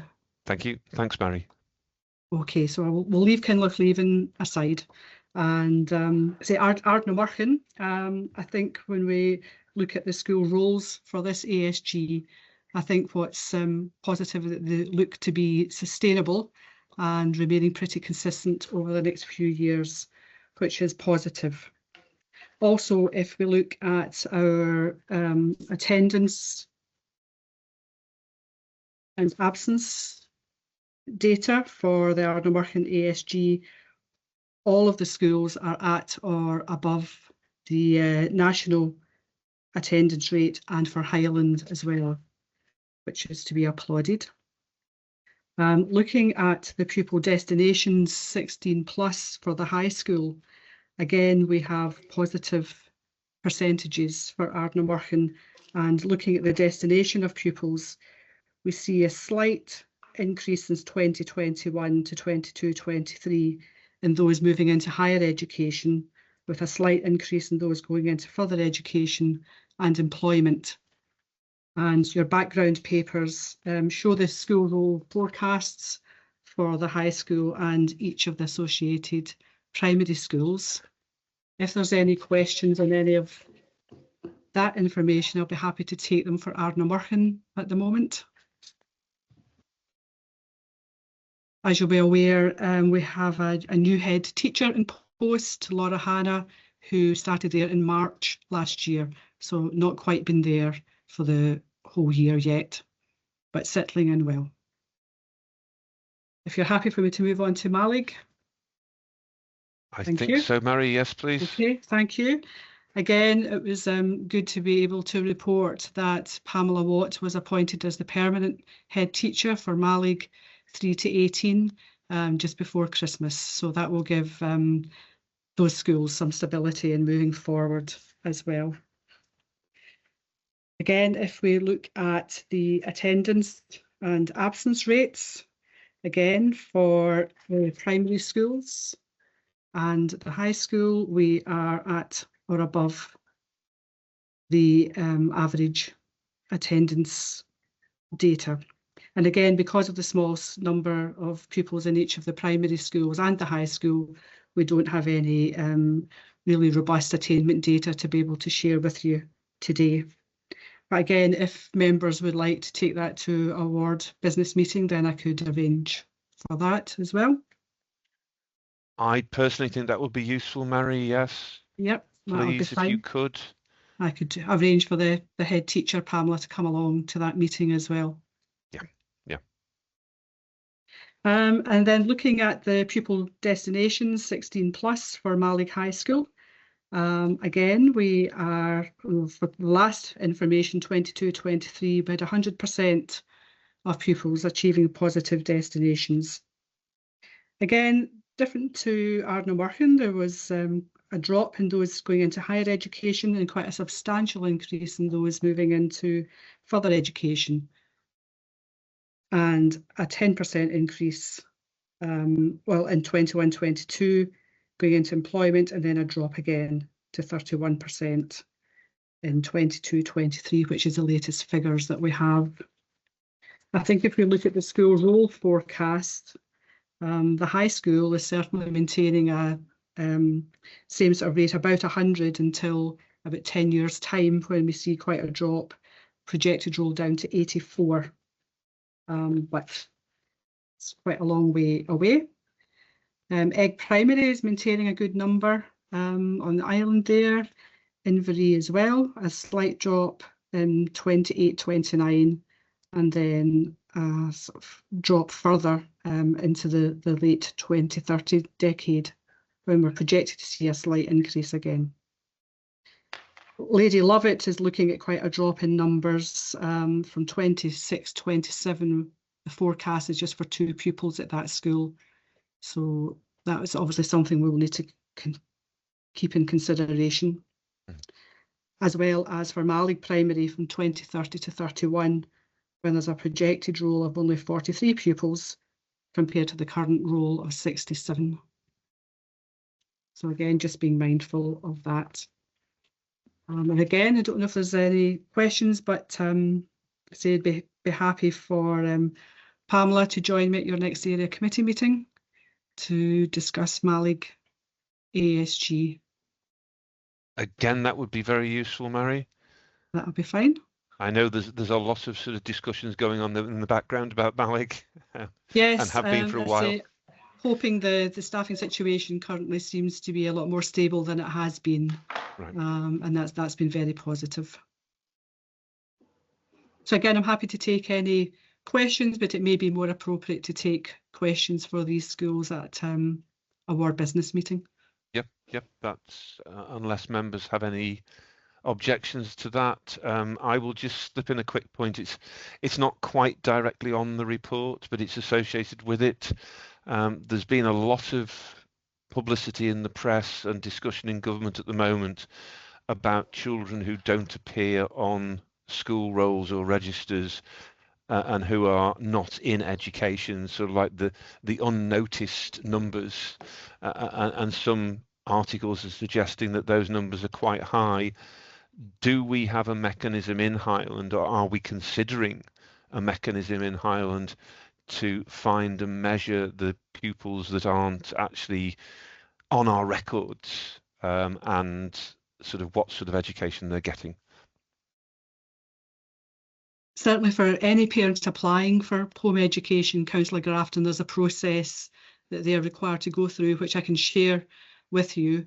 And that would involve one of my education support officers meeting with the parents, meeting with the school, looking at the plan that the parent has in place. We also check if there's any child protection concerns related to the family that we have to take into account. And then we keep them on a register. And there's at least a yearly check-in with the family at the moment to see how things are progressing. Quite often we find parents at some point may wish to come back into the school system, or even go for flexi schooling, which is another option that families have as well, where the pupil may spend part of the week in school and part of the week being home educated, and that's called flexi schooling.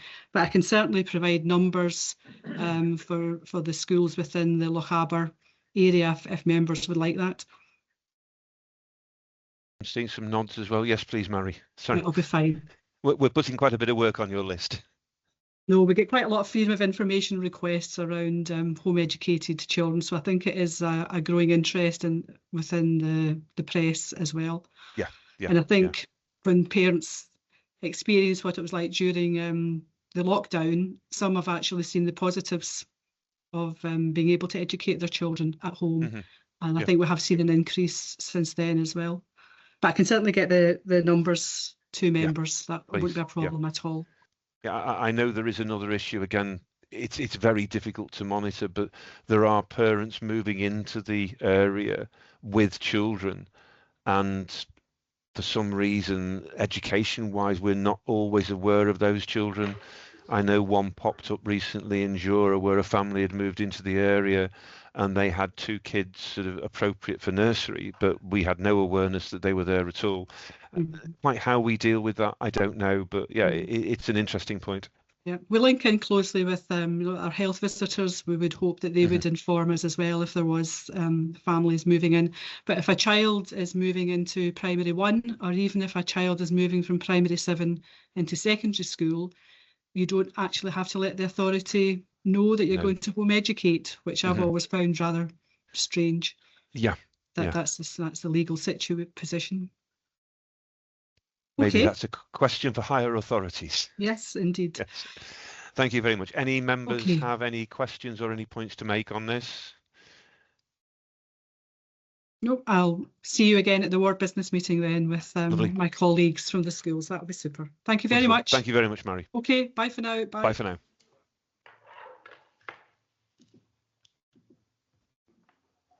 So moving swiftly on, it is 12:30. I haven't got any timing for a lunch break, so I propose that we've got 3 more items. Hopefully we can get through them quite quickly, unless any members have a problem, or if any members want a comfort break, please indicate such. So I will move on to item 11, the Corran Ferry update, please. Richard, hiya. Hi, Chairman, members. Yes, so this is the Corran Ferry update report. The last one that came to committee was a year ago, which summarised the issues that we had in 2023 and the contingencies that were required to get us through that year. Happily, we've had a better year this year. So the MV Corran was in service uninterrupted from October 2023 to October 2024, and she's now away at refit. And since then, the Mallaig Glencool has been covering relatively uneventfully, apart from one day where we had a breakdown that was relatively minor and resolved quickly by the swift action of the crew that day. So all the investment that we put in time and money to repairing and upgrading the Mallaig Glencool last year has definitely paid off, and she's working away as we speak. So this report provides an update on the service, things that have been happening over the course of the year. It includes a revenue budget summary as well in Appendix B. In Appendix A is a copy of the regular updates that have been going to stakeholders during the refit to keep them as well informed as possible on that subject.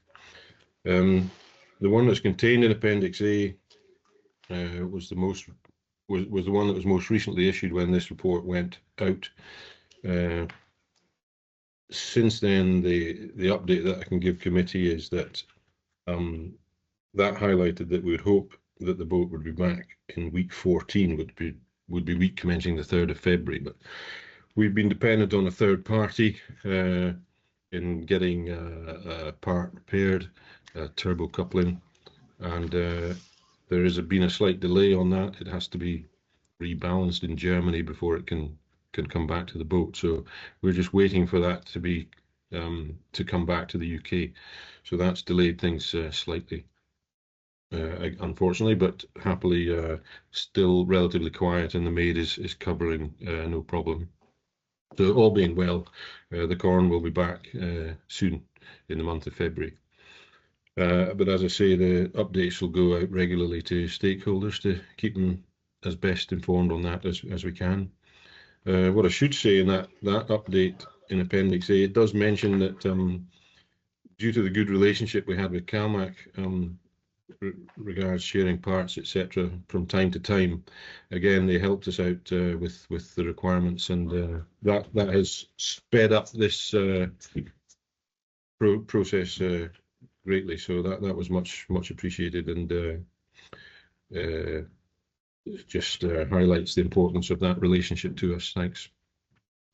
So also in this report, we drew attention to some other things that have been happening through the year. Obviously, along with other fees and charges, ferry fares were increased this year. So that's detailed in the report. We've got some upcoming slipway repairs required, so that's also mentioned in the report. And I can give the reassurance that will be timed to avoid the busy Easter period and the relatively minor concrete surfacing type repairs, which will be done out with the service schedule to avoid any disruption. I could also mention the new live traffic cameras that we have, which have been introduced this year to help the travelling public in their journey planning by providing live images of the ferry queues. So that was a bit of a boost to passengers this year. Apart from that, the rest of the report is largely taken up with an update about the Corran Ferry infrastructure and vessel replacement programme, which has moved on considerably through the course of this year as well. I think I've got a colleague standing by who's going to speak to that element of the report, but perhaps I should pause there, Chair, members, for any questions at this point. Thank you very much, Richard. Comprehensive update. Thank you very much for that. Really appreciated. The only question I had was about the infrastructure and the new vessel, so I won't ask that. Anybody else got any questions or points at this point? Andrew.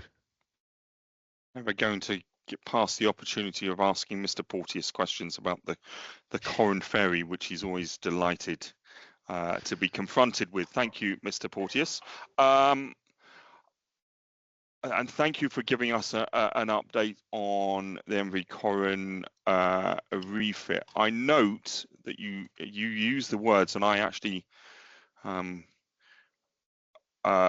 made a note of them. You said, all being good, it should be back soon, sometime in February. Are you able to give us any firm indication? Obviously, you had timetable before where you were able to give week 14 and for return to service. Can you be more definite than all being good, it should be back soon? Although I know that dealing with the Corran Ferry has often been like looking into a crystal ball and hoping that the smoke somehow clears. My next question is about the details of the ring-fenced grant that is listed in 8.2 of the report. Am I right in being that that ring-fenced grant for ferries to the Highlands hasn't actually been up?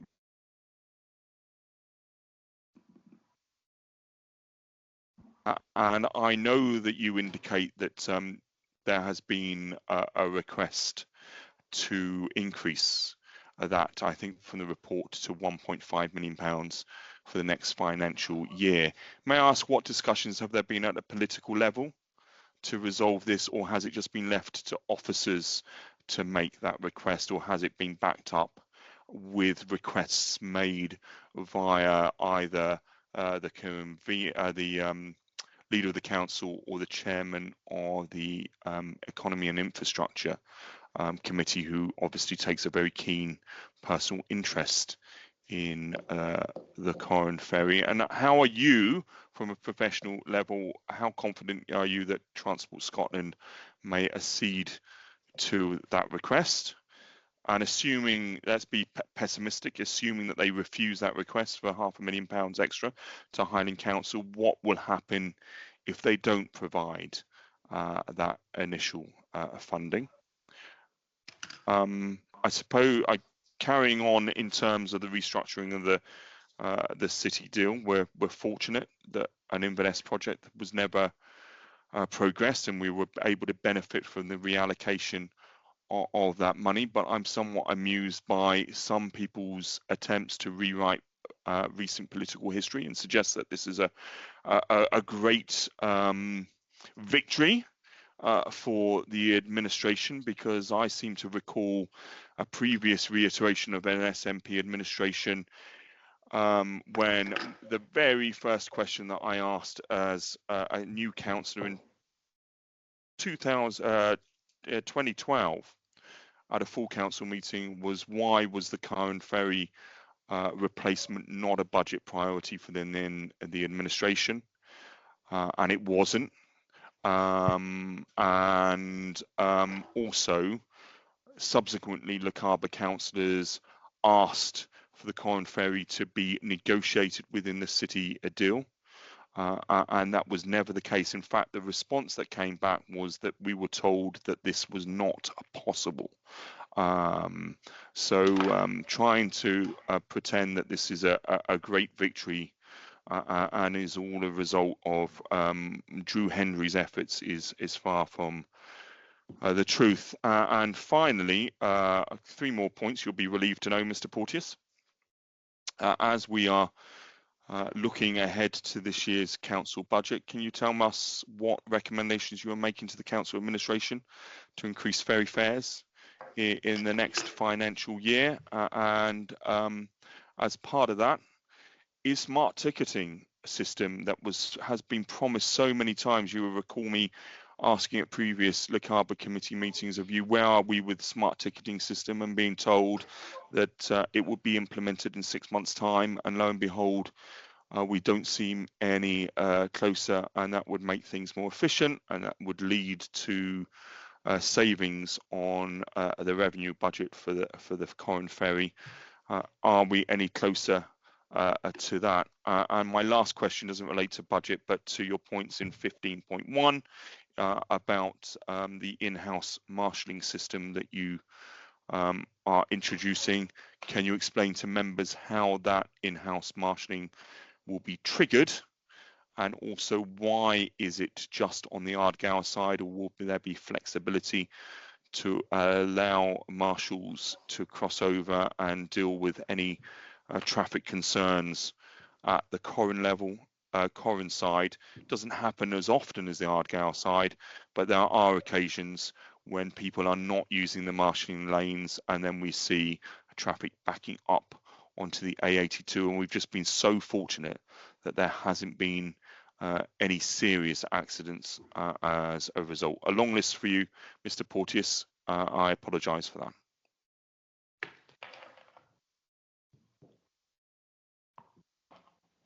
Richard, do you want to answer those points? Yes, sorry, trying to get my mouse to get back over the mic button to take my mute off again. Thank you. Thanks very much, Chairman, Councillor Baxter, members. So the timescales was the first question regarding the MB Corran returning. So I do have to caveat it because we're dependent on third party. It's a Voith part. We've been having a twice weekly meeting with Voith now for a number of weeks. So the next meeting is this afternoon, which will give us the very latest update. But you know, for all intents and purposes, the boat is ready otherwise. So it is purely dependent on that. So as soon as that part is back, yeah, we'll be able to have our sea trials and regain our passenger license and then travel home. So yeah, we're hopeful that will happen very, very soon. And on the grant matter, Yes, it's a live work stream, if you like, at the moment. So it's at officer level, and engaging with senior managers on that, and we're waiting to speak again to Transport Scotland. So it hasn't gone to executive or political level yet. We have had requests for an uplift refused in the past. So the conversation in the next couple of weeks will be critical, and then we'll see what happens from there. Thank you. And in terms of the fares, again, there's been no official report on that yet. So the presumption would be an inflation-based increase. But as I say, no, there's nothing official on that yet. Next one, I think, was smart ticketing. So there is a national smart ticketing advisory board ongoing with Transport Scotland. So that's just a bit of context. So there's nothing happening very fast with smart tickets for ferries. In terms of the technology, there's been a lot of advancement in things like account-based ticketing, where people can use their own. If you go to Lothian buses, for example, in Edinburgh, or Transport for London, people use their own credit card or debit card that's chip enabled to tap and pay that way, and it's quite easy for the user, and but they can be quite complex to administer. Noting your point about saving money, so sorry, I should just say that we are actively looking at that as a smart ticketing for Corran Ferry as an ongoing project. Another element to that is the paper ticket books that we have at the moment, and that's how the discounted fares are administered. So that's something we're looking at separately as a potential quick win to achieve the savings that I think you're talking about. So I can give you that reassurance that it's not just in the long grass along with smart ticketing in general, but we're actively looking at an improvement to our ticketing. And the third one was the marshalling. Yes, just to give you the reassurance that we're intending to do that on both sides, because both sides can be very busy, and it'll be a trial during the busy periods, which effectively is 6 months of the year at least. And yes, they're busy on different sides of the crossing at different times of day, but that won't affect the staffing. And it is coming at a cost, and that's something the council is very mindful of. If we can offset that in any way, for example, taking fares on the shore rather than on the boat, and so potentially taking one crew member off the boat, then that will help us offset it to some degree, but by no means all of it, because you basically need somebody there, for the full duration. And when it's very busy, the person that's taking fares from the queue would not have time to marshal traffic as well. So you effectively need two people on the shore on each side. So that's 4 people. So that comes at a cost, obviously. But that's something that the council has committed to trialling. And as I say, where we can offset costs to help that, we'll be certainly doing that. Thanks, Chair. Councillor Baxter. Thank you very much, Richard. And I believe, do you want to move on to the infrastructure and the new ferry?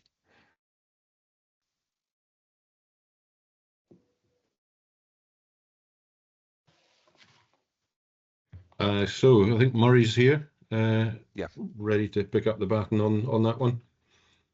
Thank you. Yeah, good afternoon, members.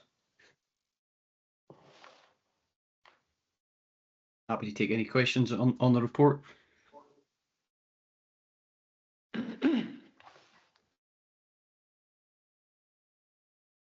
Thomas. It's still a mixture of Richard and Murray that I need to get answers here. It's first things I was going to ask about was I mentioned this to Richard last week in a phone call. I read an article about electromagnetic fields, EMFs, electric cars. They're getting some scary readings. I just wanted to highlight it as an issue. If we're gonna, there's a problem with cars. It's potentially could be an even bigger problem in a big structure like a ferry with bigger batteries. I would imagine there's more powerful EMFs going to be available, present, and we've got staff that will be in that environment all day from morning to night. So I just wanted to raise it as an issue that we should be aware of, that we should ensure that there's plenty of shielding and things like that. It's just a thing I think we need to be right up to speed with, because I'd hate to see a new ferry arrive and then there'd be a major issue pertaining to something like that comes over the horizon. We didn't see it coming. The second thing I was going to just raise, and maybe this is more for Richard, just following on from the first section, it was just to highlight the issues raised by the Ardgour Community Council and the stakeholders group last week, the issue pertaining to parking. We need to get something sorted about that nearby the ferry, and the issue pertaining to there was a second thing to raise, and it's slipped out of my mind. And the other thing I was wanting to raise was the live camera. We need to sort of publicise that more, because at this precise moment in time, yeah, I would probably be able to find it, but I have to go looking for it.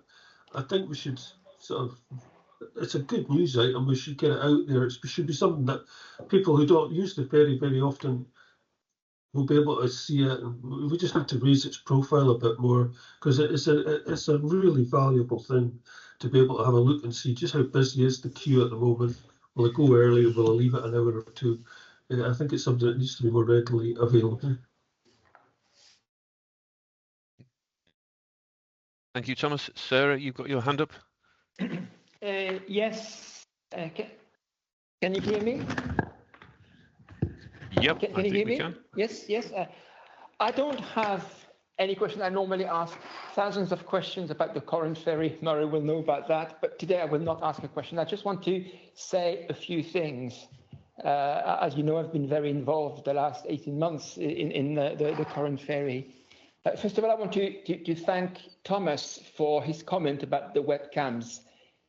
Indeed, it's a very valuable item we have. And this, I wrote an article in the paper about that. This happened because we sat together. Richard, again, thank you for sitting with the community and have a discussion which led actually to those webcams being there. So it just shows that when we work together, we make progress. Now, it's good news. We are in a good position like we've never been before. 15 months ago, we had no money. And today we've got nearly 60 million, 57 million pounds to spend. This is great. This is something we need to remember. You know, there's been a lot of hard work. I mean, I want to use this opportunity to thank the officials who've worked hard to get where we are with the money. And particularly, I'd like to thank Raymond Bremner, who's worked extremely hard to engage with UK ministers, with Scottish government ministers to get that money. That was basically what was lacking. We've got it in 15 months. This is absolutely amazing. Now, we need to make sure that we deliver that project as soon as possible. You know, the infrastructures could be completed, if all goes well, by the end of 2027. That means we still have 2 winters to go through with the Corran ferry going for its MOT. And this is the moment of the year that creates most anxiety, because as an engineer was saying to me, you know, we are basically servicing vintage vehicles, and it's quite likely that next year and the year after, the service will last even longer. So there's a lot of anxiety because we don't want to return to what happened in 2023. So the sooner we can complete the infrastructures, the better. And for that, we really need to work together. What we have at the moment, the solution we have at the moment, may not be what everyone would have liked. It's not what I wanted exactly, but we've got it. And we really need to work together and beware of distractions, of any distractions that could cause any delay. Any delay could increase the risk of what happened in 2023 happening again. And we got to beware of politicization of the Corran ferry. Going back to the past will not solve any problems. We are where we are. Let's work together to ensure that we've got that project delivered. We owe it to the communities on the peninsula. And I've heard the most stupid things said about the Corran ferry. 6 months ago, we had a general election, which was not related to the Corran ferry because it was a Westminster election. I've heard people say to me, oh, there's been no progress with the funding for the Corran ferry. Come on, £57 million in 15 months, that's progress. Next year, there's going to be another election. Let's make sure that we do not use the Corran ferry as political football. Let's all work together to deliver that project. When that project is delivered, it's quite likely that there will be a new group of councillors in this room. And if we can give them a completed project, I think it's something we should be very proud of. So let's work together with full transparency. That means the councillors, Highland Council, the officials, and the communities. Let's work together and get that project delivered as soon as possible. Thank you. Thank you very much, Sarah. I think you've said a few of the things I was going to say there, so I won't. If anybody else has any comments or questions, if you would like to indicate so. Murray, you want to come in?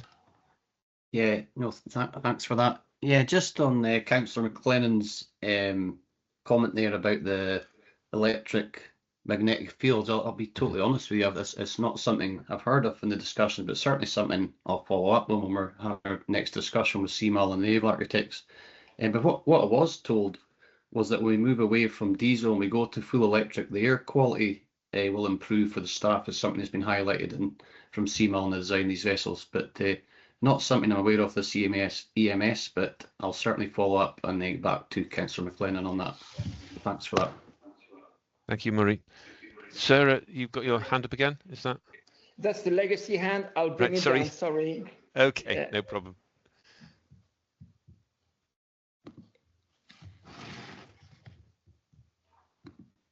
Yeah, I am aware of the EMF question, Murray. I think it first came to light with the transmission cabling and houses that were built underneath the cabling, and over a period of years there were noticeable effects on young children from the constant exposure to EMF from the networking cables. That's quite a number of years ago now, so hopefully some progress has been made. But yeah, it would be, I think it's an issue worth sort of checking up on, as Thomas said. Thank you. If there's nobody else, I am going to thank both Richard and Murray for attending the meeting today and finish the Corran Ferry update. Thomas, go on. Apologies, John. I call, but the second thing I was wanting to raise was the paper tickets. Are they still sold in 30 ticket books? Because I first highlighted this, I don't know, 10 years ago at least, if not more. If you have somebody who needs to use it twice a day, to go across to Fort William and back to Corran or vice versa, you're using 10 tickets a week. So in month one you have to buy 2 tickets, and then the second month you only need 1 ticket. It's a complete imbalance, and if we just sold books and 40 tickets, it would be 1 a month you would need to budget for. And I highlighted this over a decade ago. I could see Andrew nodding in agreement. You know, I just feel it's something that we should look at, being able to sell them in books of 40. Richard? Thanks. Thanks. I've noted that, and we'll have a look at that. Thank you. Thank you. So, anybody else last minute? Again, thank you very much, Richard and Murray. Andrew, sorry, go on. Sorry, can I just come back on that? Rather than just noting it, can we ask actually that a report comes to a business meeting about the practicalities of taking up Councillor McLennan's suggestion? This is something that we have requested of officers on innumerable times over at least the last decade, as Councillor McLennan has indicated, and we've always been told that we will look at it by various officers and nothing ever happens. So can we actually have some action on this, whether it is feasible or not, so that councillors can make a decision? Thank you very much, Andrew. Alistair, if you can make a note of that, please, if we can put it on the agenda for a business meeting to ask for a, I don't know whether we call it a report, but certainly an investigation in terms of ticketing systems and the ticketing options that are available. And if we're still staying with books, if, as Thomas suggested, we could sell them in a realistic number that enables people to work with them. Richard, do you want to come back in? Thanks. Noted that comment as well, and requirement for action. So I mentioned that we had one of our work streams is a live ticketing review, so we could incorporate that into that. That might be that. I mean, that is part of it anyway. So I guess if I keep in touch with the chair and members, and obviously try to bring that results of that work, although it's at early stages at the moment, it might be better to bring it all together all at once. So as soon as that's ready to do so, if that was okay. So I could keep in touch on that in terms of the timing. Yeah, that sounds quite reasonable, Richard, if you could do that. I'm sorry, it's a pointed question. Do you have an idea of how long, or am I asking the impossible? It's just in the very early stages, so I can't give a timescale at the moment, but right. I appreciate that you would want it to come as soon as possible. Yeah. So. Lovely. Okay, thank you very much. Thank you. Thanks very much. Thanks, everyone. Thanks, Murray. So I will move on to the next item, item 12, Ward Discretionary Fund. These items are just for noting. So the committee had invited to note the following Ward Discretionary Fund grants awarded since the last committee meeting. Ward 11, the Noidart Tree Nursery electricity connection for £1,250, and the Nether Lochaber Village Hall Committee SKIO transfer legal costs £1,320, and again Nether Lochaber Community Council transfer of title costs £930, and those have gone through since our last committee meeting. So can I ask that we note those? Thank you. And the last item, item 13 on the agenda, is the minutes of the previous meeting. Does anybody have any comments about these minutes? Thomas.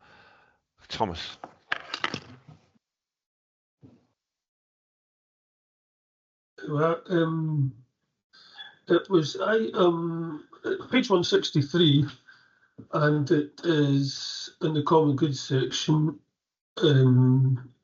It's section 7 there, paragraph 6, section 7.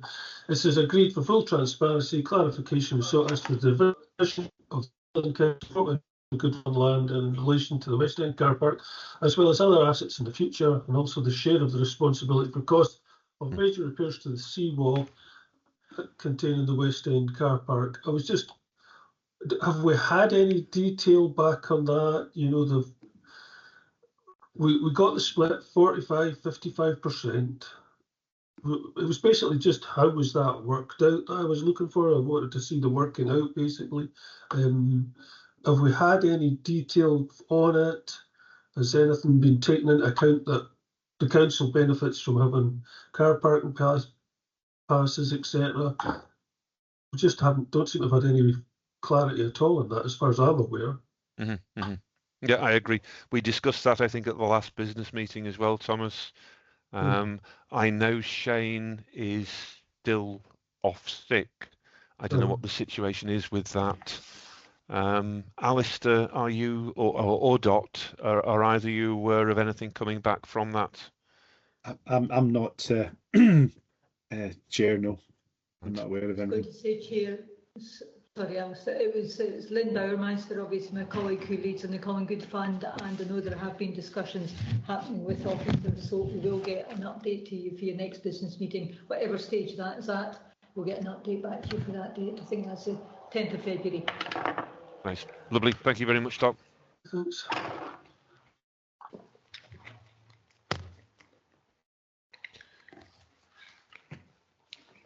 Any other points? No, I'm not seeing any hands or nods, so I agree that we accept the minutes of the last meeting, and that is the final agenda item, members.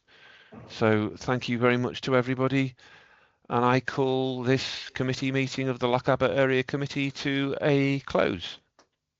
Thank you very much, John, for chairing.